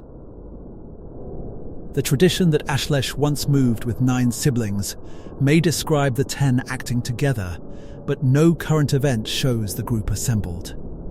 They could be imprisoned separately, dormant, destroyed in body, active under unknown identities, or hidden beyond the regions explored so far. Fiddlesticks is described as having returned or awakened, implying a period of absence.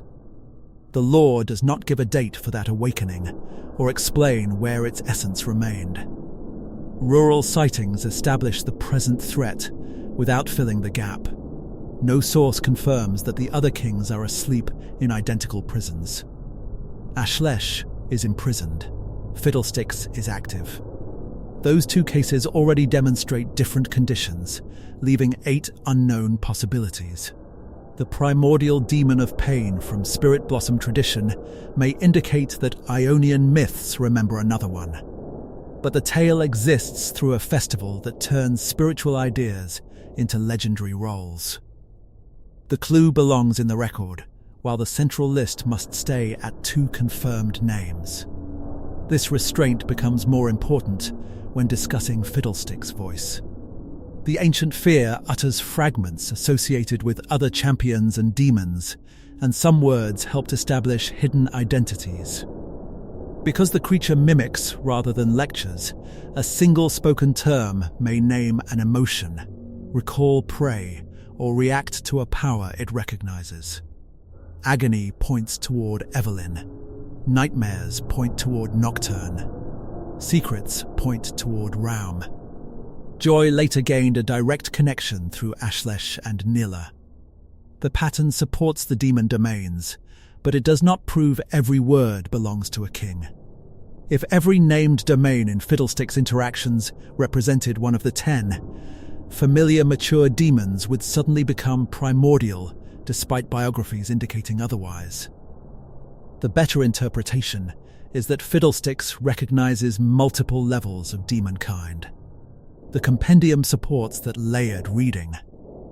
Broad concepts occupy larger positions, while narrower ones branch beneath them.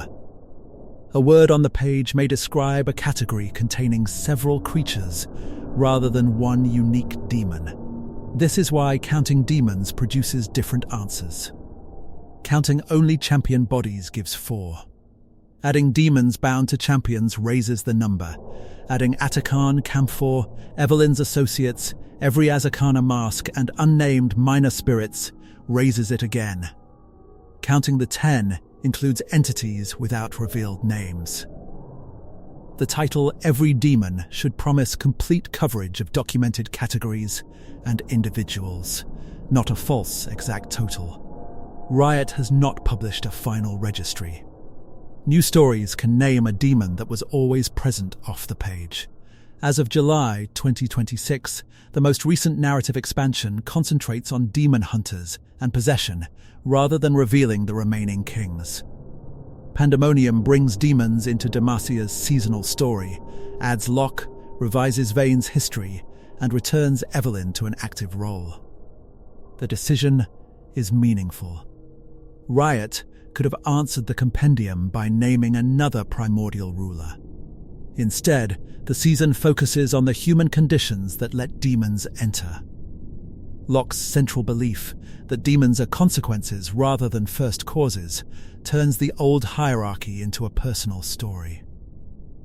Vane's family history now includes concealed occult involvement, complicating the earlier image of an innocent noble household attacked without context. That does not excuse Evelynn or erase Vane's loss. It adds the possibility that the adults around her understood more about demons than she was told. Locke's family carries similar secrets. The two hunters inherit tools, expectations, and damage from people who publicly belong to Demacia's respectable world while privately studying forbidden powers. Demon hunting becomes another example of the kingdom relying on magic it refuses to acknowledge. Evelynn exploits the contradiction. Public denial drives knowledge underground, secret knowledge creates isolated practitioners, and isolation makes mistakes harder to correct. A demon of agony does not need to invent Demacia's hypocrisy. She uses what is already there.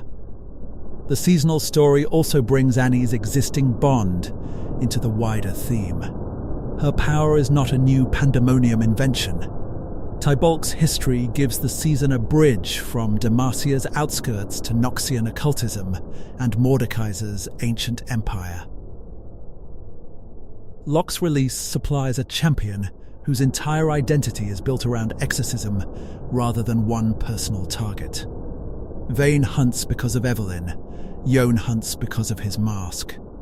Locke inherits a broader practice and judges demons through what they reveal about people. His methods remain morally harsh.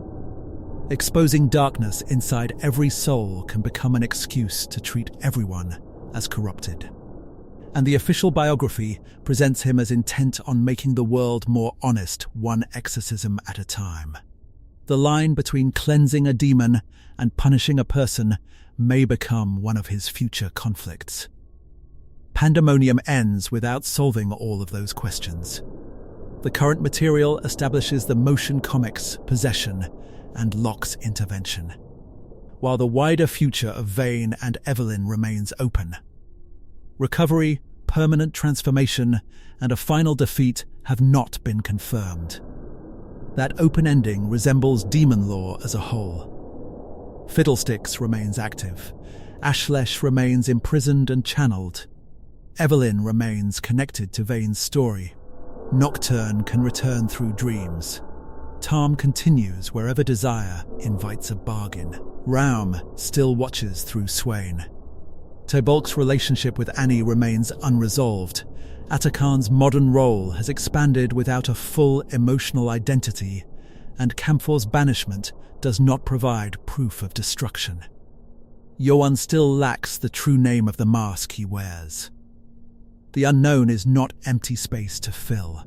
It is the final trait shared across the subject. Mortals see enough to survive one encounter, build one prison, or write one warning, while the larger system remains outside their view. The individual encounter stories make that limitation easier to understand, because none begins with a scholar presenting the answer. People notice consequences first. A voice comes from the wrong place.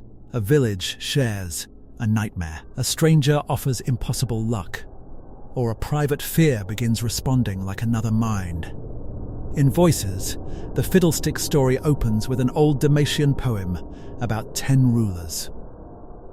9 possess crowns, while the remaining figure scratches at the burial places beneath a crow that seems both living and dead. The poem is brief, but it preserves more real demonology than the people repeating it may realize. The account then moves through warnings from different places and periods.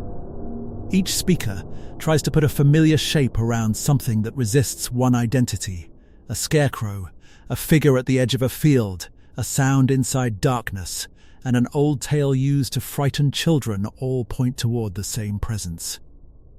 No witness can describe the essence directly. They describe the material it used, the noise it copied, or the fear that arrived before it. This fragmented structure mirrors the creature. Fiddlesticks assembles a body from unrelated objects, while the story assembles an identity from unrelated rumors. The poem's 10 thrones provide the clearest link to the kings, yet the villagers living near current attacks do not possess that interpretation. Ancient knowledge survives as entertainment after its original warning has been forgotten. Fiddlesticks benefits because disbelief makes every new disappearance feel isolated. The scarecrow body is especially effective in farmland. A real scarecrow is supposed to imitate a person badly enough to frighten animals from a distance. Fiddlesticks takes that purpose and reverses it. The object meant to create harmless artificial fear becomes a vessel for fear itself. Its use of stolen voices deepens the reversal.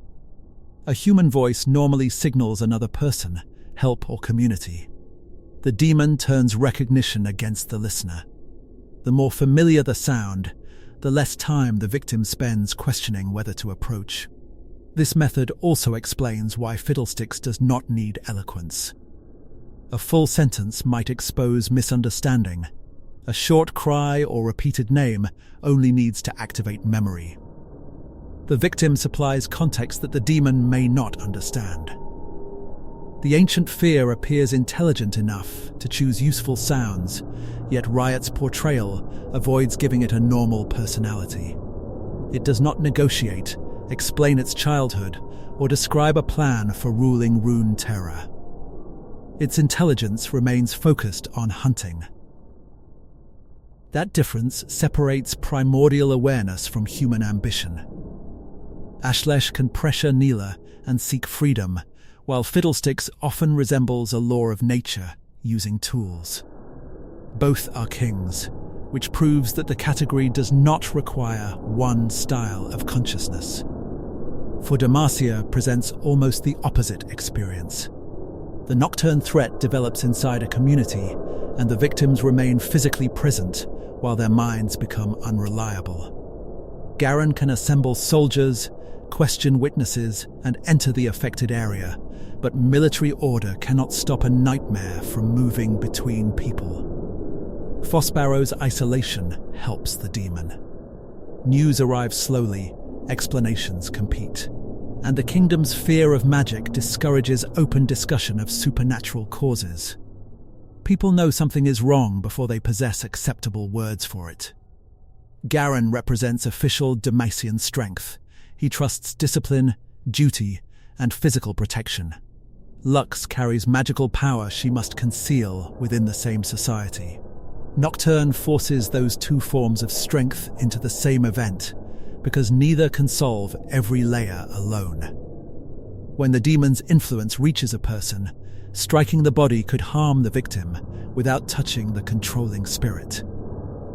Lux's light reveals and disrupts what ordinary sight cannot. Her intervention turns a secret Demacia considers dangerous into the tool that protects Demacian lives. Nocturne gains more than individual fear from the situation. Every unexplained incident makes neighbors suspicious. Every shared detail makes sleep more frightening. And every denial makes the next victim feel alone. The settlement begins generating the conditions for another attack. Stopping that cycle requires public recognition. Once people understand that the nightmare comes from an external predator, isolation weakens. This does not eliminate personal fear, but it removes the demon's advantage of appearing as private madness. The story also prevents an easy comparison with Fiddlesticks. Fiddlesticks uses fear to approach from outside. Nocturne occupies the internal space of a dream and may use possession to carry the threat into waking life. Similar emotional material produces a different kind of crisis. A gambler's tale narrows the scale again. Tahm Kench does not disturb a village or create a battlefield. He studies one person's appetite and lets the consequences unfold through repeated choices. The River King's civility is central because the victim must understand the offer. Nocturne benefits from confusion, while Tahm benefits from clarity that has been framed too narrowly. The immediate reward is real enough to make the long-term cost feel distant. Every successful bargain changes the next decision. A person who has gained status or fortune through Tahm now has more to lose, and a stronger reason to accept another favor. Dependence grows through apparent success rather than immediate punishment. This makes the demon particularly dangerous to capable people. Ambition, skill, and confidence can persuade a target that the bargain remains under control. Tahm waits while the person interprets temporary victory as evidence of mastery. The River King's many titles allow the warning to survive in different communities. A child may hear about Old Yone Belly, a sailor may know the River King, and a gambler may meet a courteous stranger without connecting either story to the same being. Regional variety preserves the legend but also fragments recognition. His physical appetite arrives as the final expression of a process already completed emotionally. By the time the enormous mouth matters, the victim's relationships, judgment, and independence have been consumed by the bargain. The monster's shape makes visible what addiction has already done. Severed, Yone's color story, begins after he has learned to hunt Azakana, but before his own mystery is resolved. He encounters a young person under a demon's influence and uses the spiritual blade to expose what has attached itself. The encounter shows that an Azakana can become visible through its effect before the host understands it. Yone identifies the pattern, confronts the spirit, and declares that his blade can perceive its true name. The victim experiences release as something separate is drawn out. Naming matters because the Azakana has presented its hunger as the victim's complete identity. Once exposed, the spirit becomes an intruder with a boundary. Yone's supernatural sight supplies the distinction the victim could not make alone. The story does not portray the person as weak for attracting a demon. Emotional vulnerability is common enough that Azakana prowl between fear and uncertainty across Ionia. Survival depends on interruption, support, and recognition rather than perfect control over every feeling. Yone's manner also differs from the Kinkyo's institutional approach. He arrives alone, completes the hunt, and moves onward with another mask. No order records the case for him, and no government declares the area permanently safe. Every hunt gives him practice without answering the central question. He can name a stranger's Azakana because he sees the feeding pattern from outside. The creature attached to his face is entangled with his own history, making the same clarity far harder. Camphor's Legends of Runeterra arc broadens Azakana-style emotional feeding to the scale of Targon. The demon gathers doubt from failed climbers, people whose belief in themselves has been tested by the mountain. That accumulated emotion gives Camphor a community of potential prey rather than one host. Atreus's allies matter because the demon can isolate each person inside a private failure. One doubts the climb, another doubts a relationship, and another doubts the possibility of standing beside a legendary warrior. Camphor benefits if they compare themselves and withdraw. Atreus counters the demon without claiming divine perfection. He has experienced defeat and carries the memory of being used by a celestial power. His resistance comes from continuing as a mortal, which denies Camphor the conclusion that doubt must end in surrender. The battle's outcome reinforces the difference between feeling and feeding. No one needs to erase every uncertainty before acting. They need to prevent the demon from turning uncertainty into total identity. Nilah's encounters explore the other extreme. Ashlesh supplies so much power that she can pursue opponents treated as gods, dragons, or legendary monsters. Her challenge is not recognizing a small intruder, it is keeping a primordial prisoner from defining every part of her. The rituals of the seventh layer function like Yone's true names on a grand scale. They create boundaries around something emotionally overwhelming. Nilah follows a code, because spontaneous confidence would not be enough against the Lord of Joy. Her constant joy can look like fearlessness, yet it is not evidence that she has transcended emotion. She has lost direct access to alternatives. The discipline surrounding her power acknowledges that absence instead of celebrating it as simple optimism. This cost gives her heroic mission urgency. Nilah wants deeds that will outlive the erased person she once was. She cannot recover ordinary recognition from family or public records, so she creates a new legend through chosen action. Ashlesh gains a route into the world through those actions. Every use of the water-like power demonstrates that imprisonment can still permit influence. The seventh layer's success lies in limiting and directing that influence, not in pretending the demon has become benevolent. Swain's stories present control with less ritual and more politics. Raum lets him see what individuals and institutions hide, but secrets arrive without moral instruction. Knowing the truth about a rival does not tell a ruler what justice requires. The Grand General uses information to reshape Noxus because he believes the Empire faces threats beyond ordinary politics. Raum gives him reach, while his human judgment determines how the knowledge becomes policy, manipulation, or preparation. This arrangement may look stable because Swain won the original contest. Stability in demon lore is never the same as safety. An empire creates new secrets every day, ensuring that Raum's domain grows alongside the state using it. The ravens spread that presence beyond Swain's immediate body. A citizen may never meet the Grand General and still wonder whether an observed secret has reached him. Fear of surveillance becomes a political effect around a demon whose core hunger concerns hidden knowledge. Tybaulk's story is smaller in viewpoint and larger in inherited danger. Annie experiences Tibbers as a companion, while adults around her understand pieces of the power differently.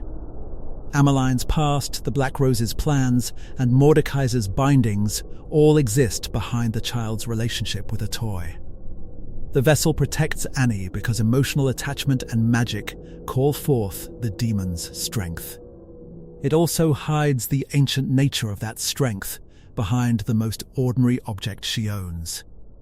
This is demonic concealment produced through affection rather than deliberate deception by Annie herself.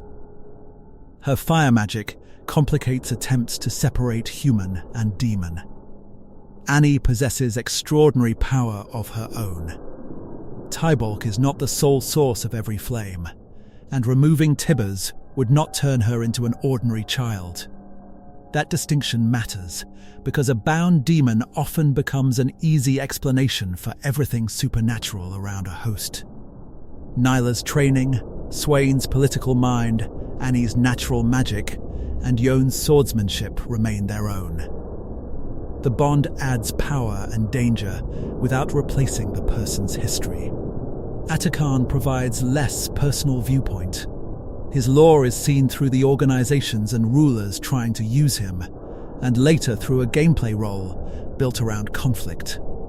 The distance makes his exact emotional nature harder to identify.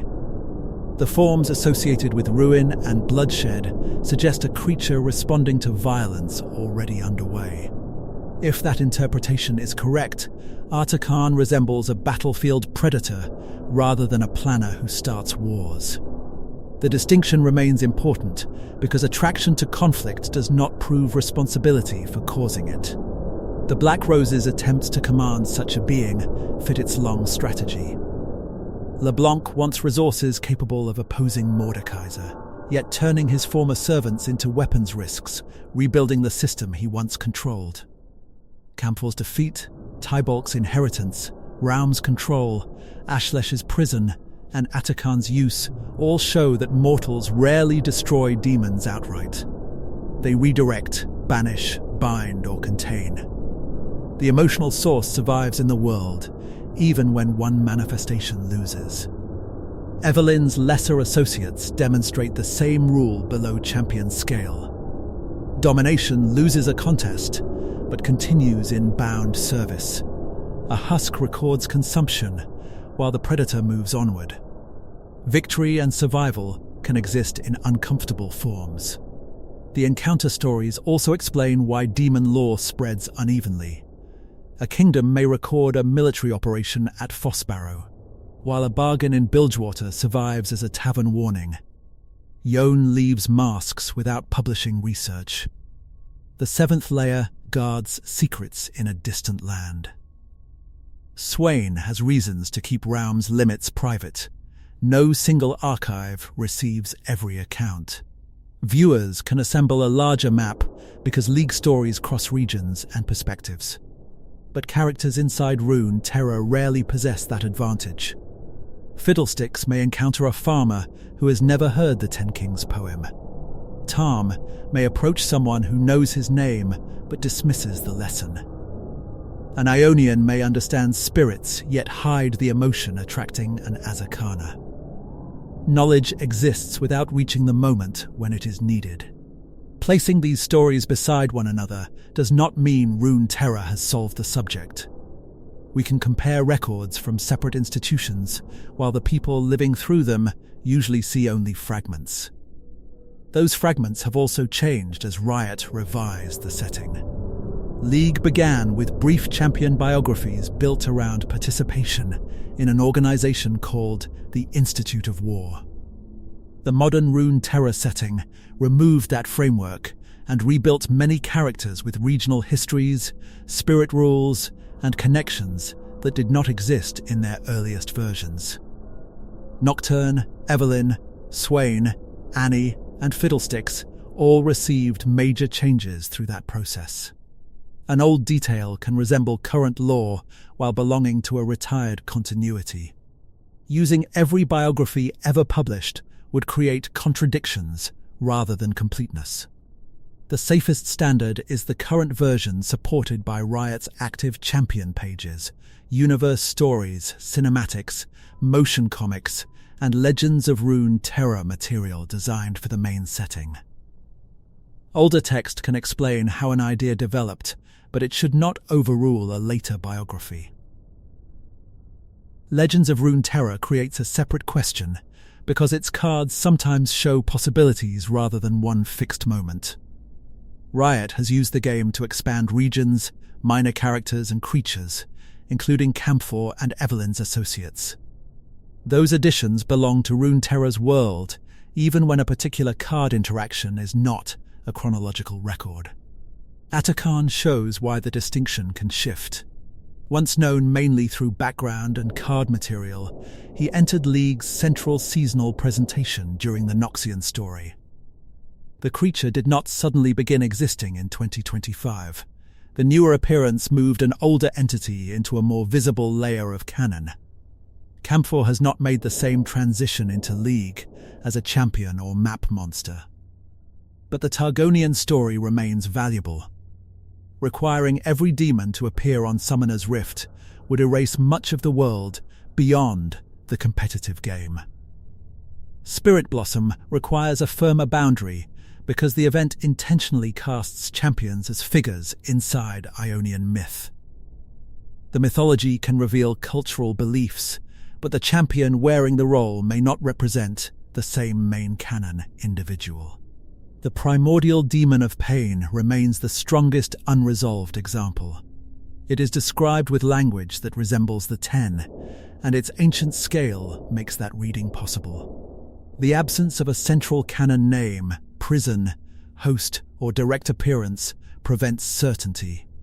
Calling Evelynn that primordial pain demon creates a second problem.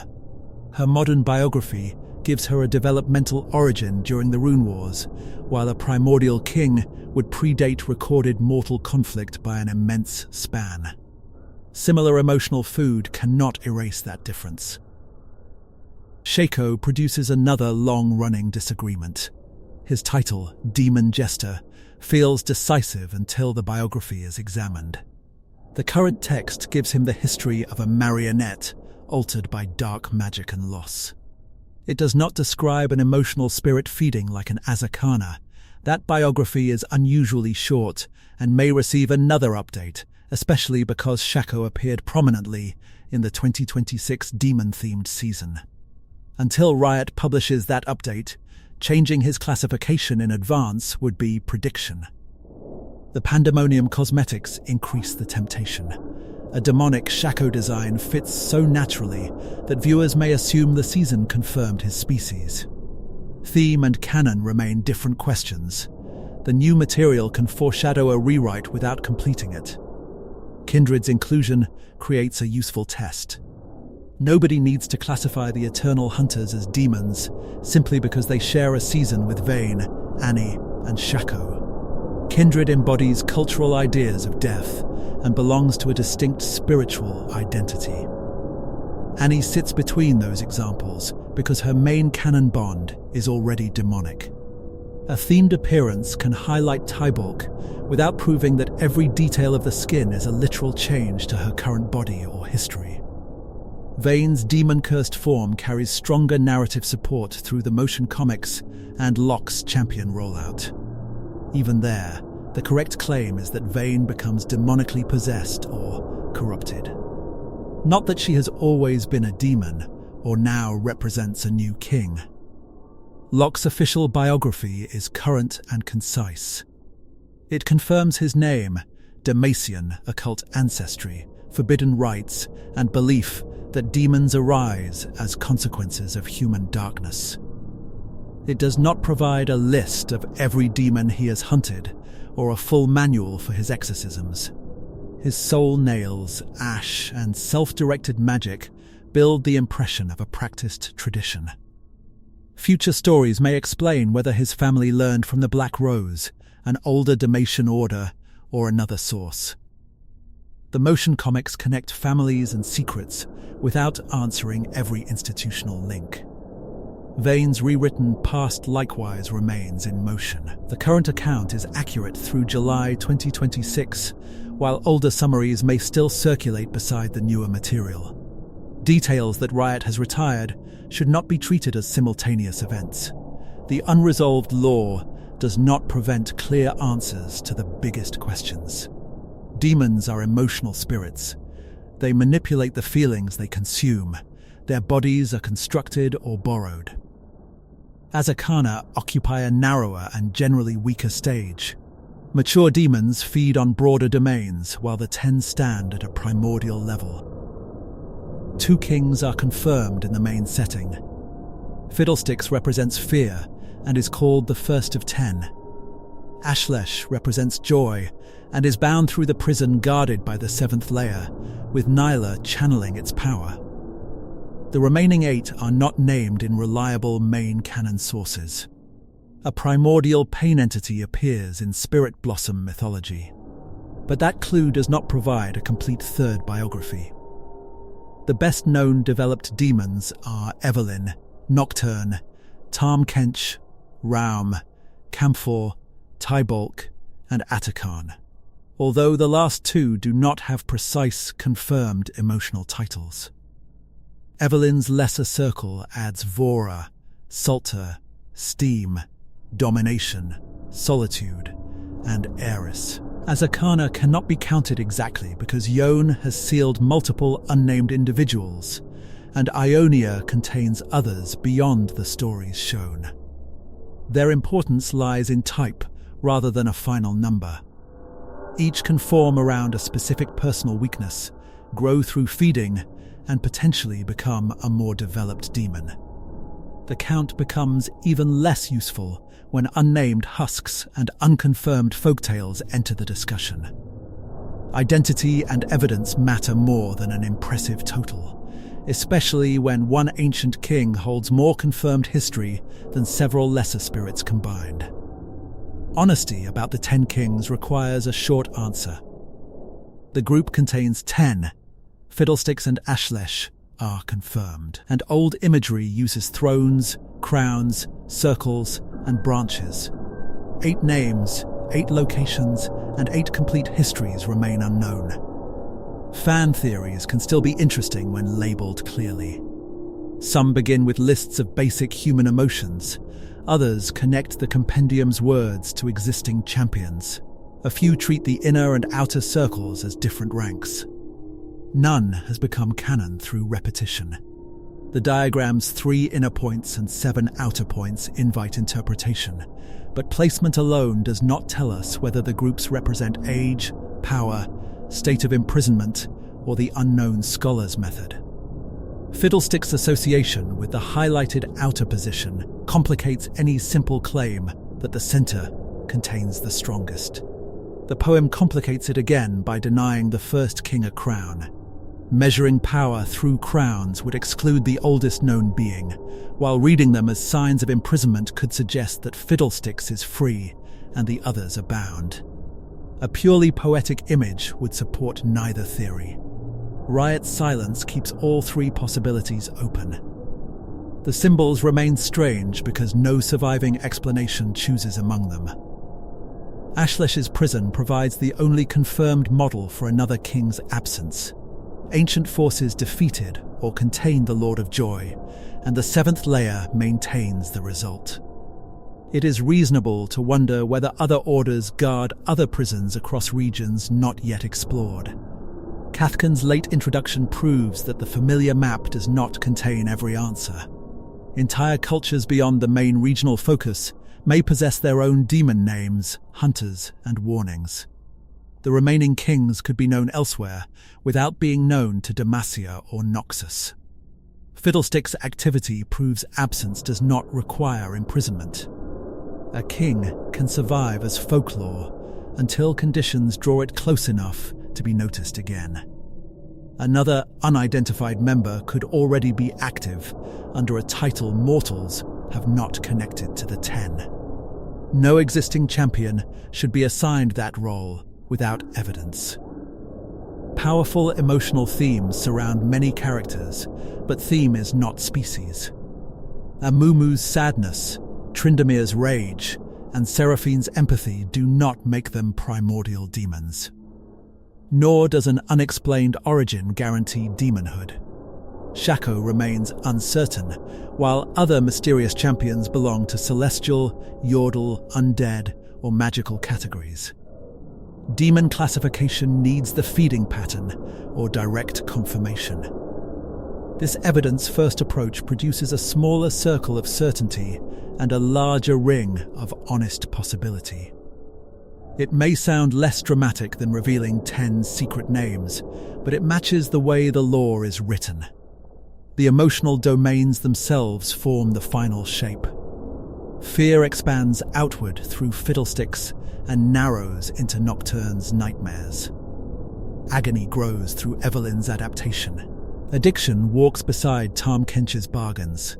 Secrets become power through Raum and Swain. Doubt gathers around Camphor on Mount Targon. Joy becomes a prison and a weapon through Ashlesh and Nilah. Tybaulk expresses demonic danger through fire, while Atakhan expresses it through shadow, ruin, and conflict without a settled emotional label. Lesser demons find narrower openings. Domination looks for control that has become exhausting. Solitude finds isolation. Evelynn's other associates use their own invitations, and Azakana attach to feelings so personal that another person may never notice them. Every level depends on something mortals already contain. Demons are not responsible for creating fear, joy, desire, secrecy, or doubt as parts of life. They transform those experiences into closed systems that feed the predator. That rule explains why killing monsters cannot permanently remove demon kind. As long as living beings feel, the conditions remain. Victory must protect the person, restore choice, and prevent one emotion from consuming every other part of identity. Yone's masks show that restoration through separation. Pantheon's resistance shows it through action despite uncertainty. Lux shows it through using a hidden gift to break Nocturne's hold. Nilah shows the cost of maintaining control when a primal emotion has already narrowed the self. Swain represents the dangerous alternative of using hunger as infrastructure. Annie represents inherited power without full knowledge. Vayne represents a hunter whose pain becomes the route back to her oldest enemy. Locke represents a newer belief that exorcism must confront what people created before the demon arrived. None provides a perfect answer. Yone remains bound, Nilah remains restricted, Swain remains linked to Raum, Annie remains sought by occult powers, and Vayne's newest conflict remains unresolved. Demon law favors containment and consequence over clean endings. Fiddlesticks stands at the far end of that pattern, because fear cannot be imprisoned everywhere at once. A frame may fall, a village may be warned, and one manifestation may be driven away. The ancient fear still belongs to the first reaction of life facing danger. Ashlesh proves that the opposite feeling can become equally absolute. Endless joy sounds like a reward only until choice disappears. The two confirmed kings turn the emotional spectrum into the same warning from opposite directions. The unknown eight can remain unknown without weakening the story. Their blank places make Fiddlesticks and Ashlesh feel like glimpses of a system larger than any champion roster. Every new reveal can change how the known branches connect. For now, the current picture ends in motion rather than closure. Fiddlesticks hunts along Demacia's edges. Ashlesh remains contained through the seventh layer, and Nilah. Evelynn has returned to the center of Vayne's story during Pandemonium. Nocturne survives beyond the nightmare broken at Fossbarrow. Tahm Kench continues wherever appetite makes his terms attractive. Raum watches through the Grand General of Noxus. Tybaulk answers through Tibbers. Atakhan remains tied to Noxian violence and older bindings. Camphor has been banished from its confrontation near Targon. Vora, Salter, Steam, Domination, Solitude and Eris continue to establish a lower demonic society beyond the four champion predators. Ionia's Azakana continue forming around the emotional aftermath of war, while Yone moves between the realms and adds new masks to the record. Corvin Locke now joins the Hunters, bringing inherited occult knowledge into the open during the 2026 season. His arrival does not solve demonology, but it confirms Riot's newest direction. The next major conflict is as concerned with the host's inner life as the creature attacking from outside. That is where the complete story of League's demons currently ends. It begins with the first scream of creation, descends through 10 ancient thrones, crosses wars that awakened agony and nightmares, passes through bargains, secrets, fire, doubt, and joy, and reaches the smallest Azakana waiting beside one unspoken fear. The 10 kings remain above the map, mostly unnamed. The mature demons continue their individual hunts. Lesser spirits gather where private emotions have been left alone too long. Hunters can win encounters, but no order has removed the hunger from Runeterra. Every demon in the lore follows that hunger in a different form, and every form returns to the same truth. The monster does not begin with claws, shadow, flame, or a painted smile. It begins when an emotion becomes a doorway, and something on the other side learns how to feed.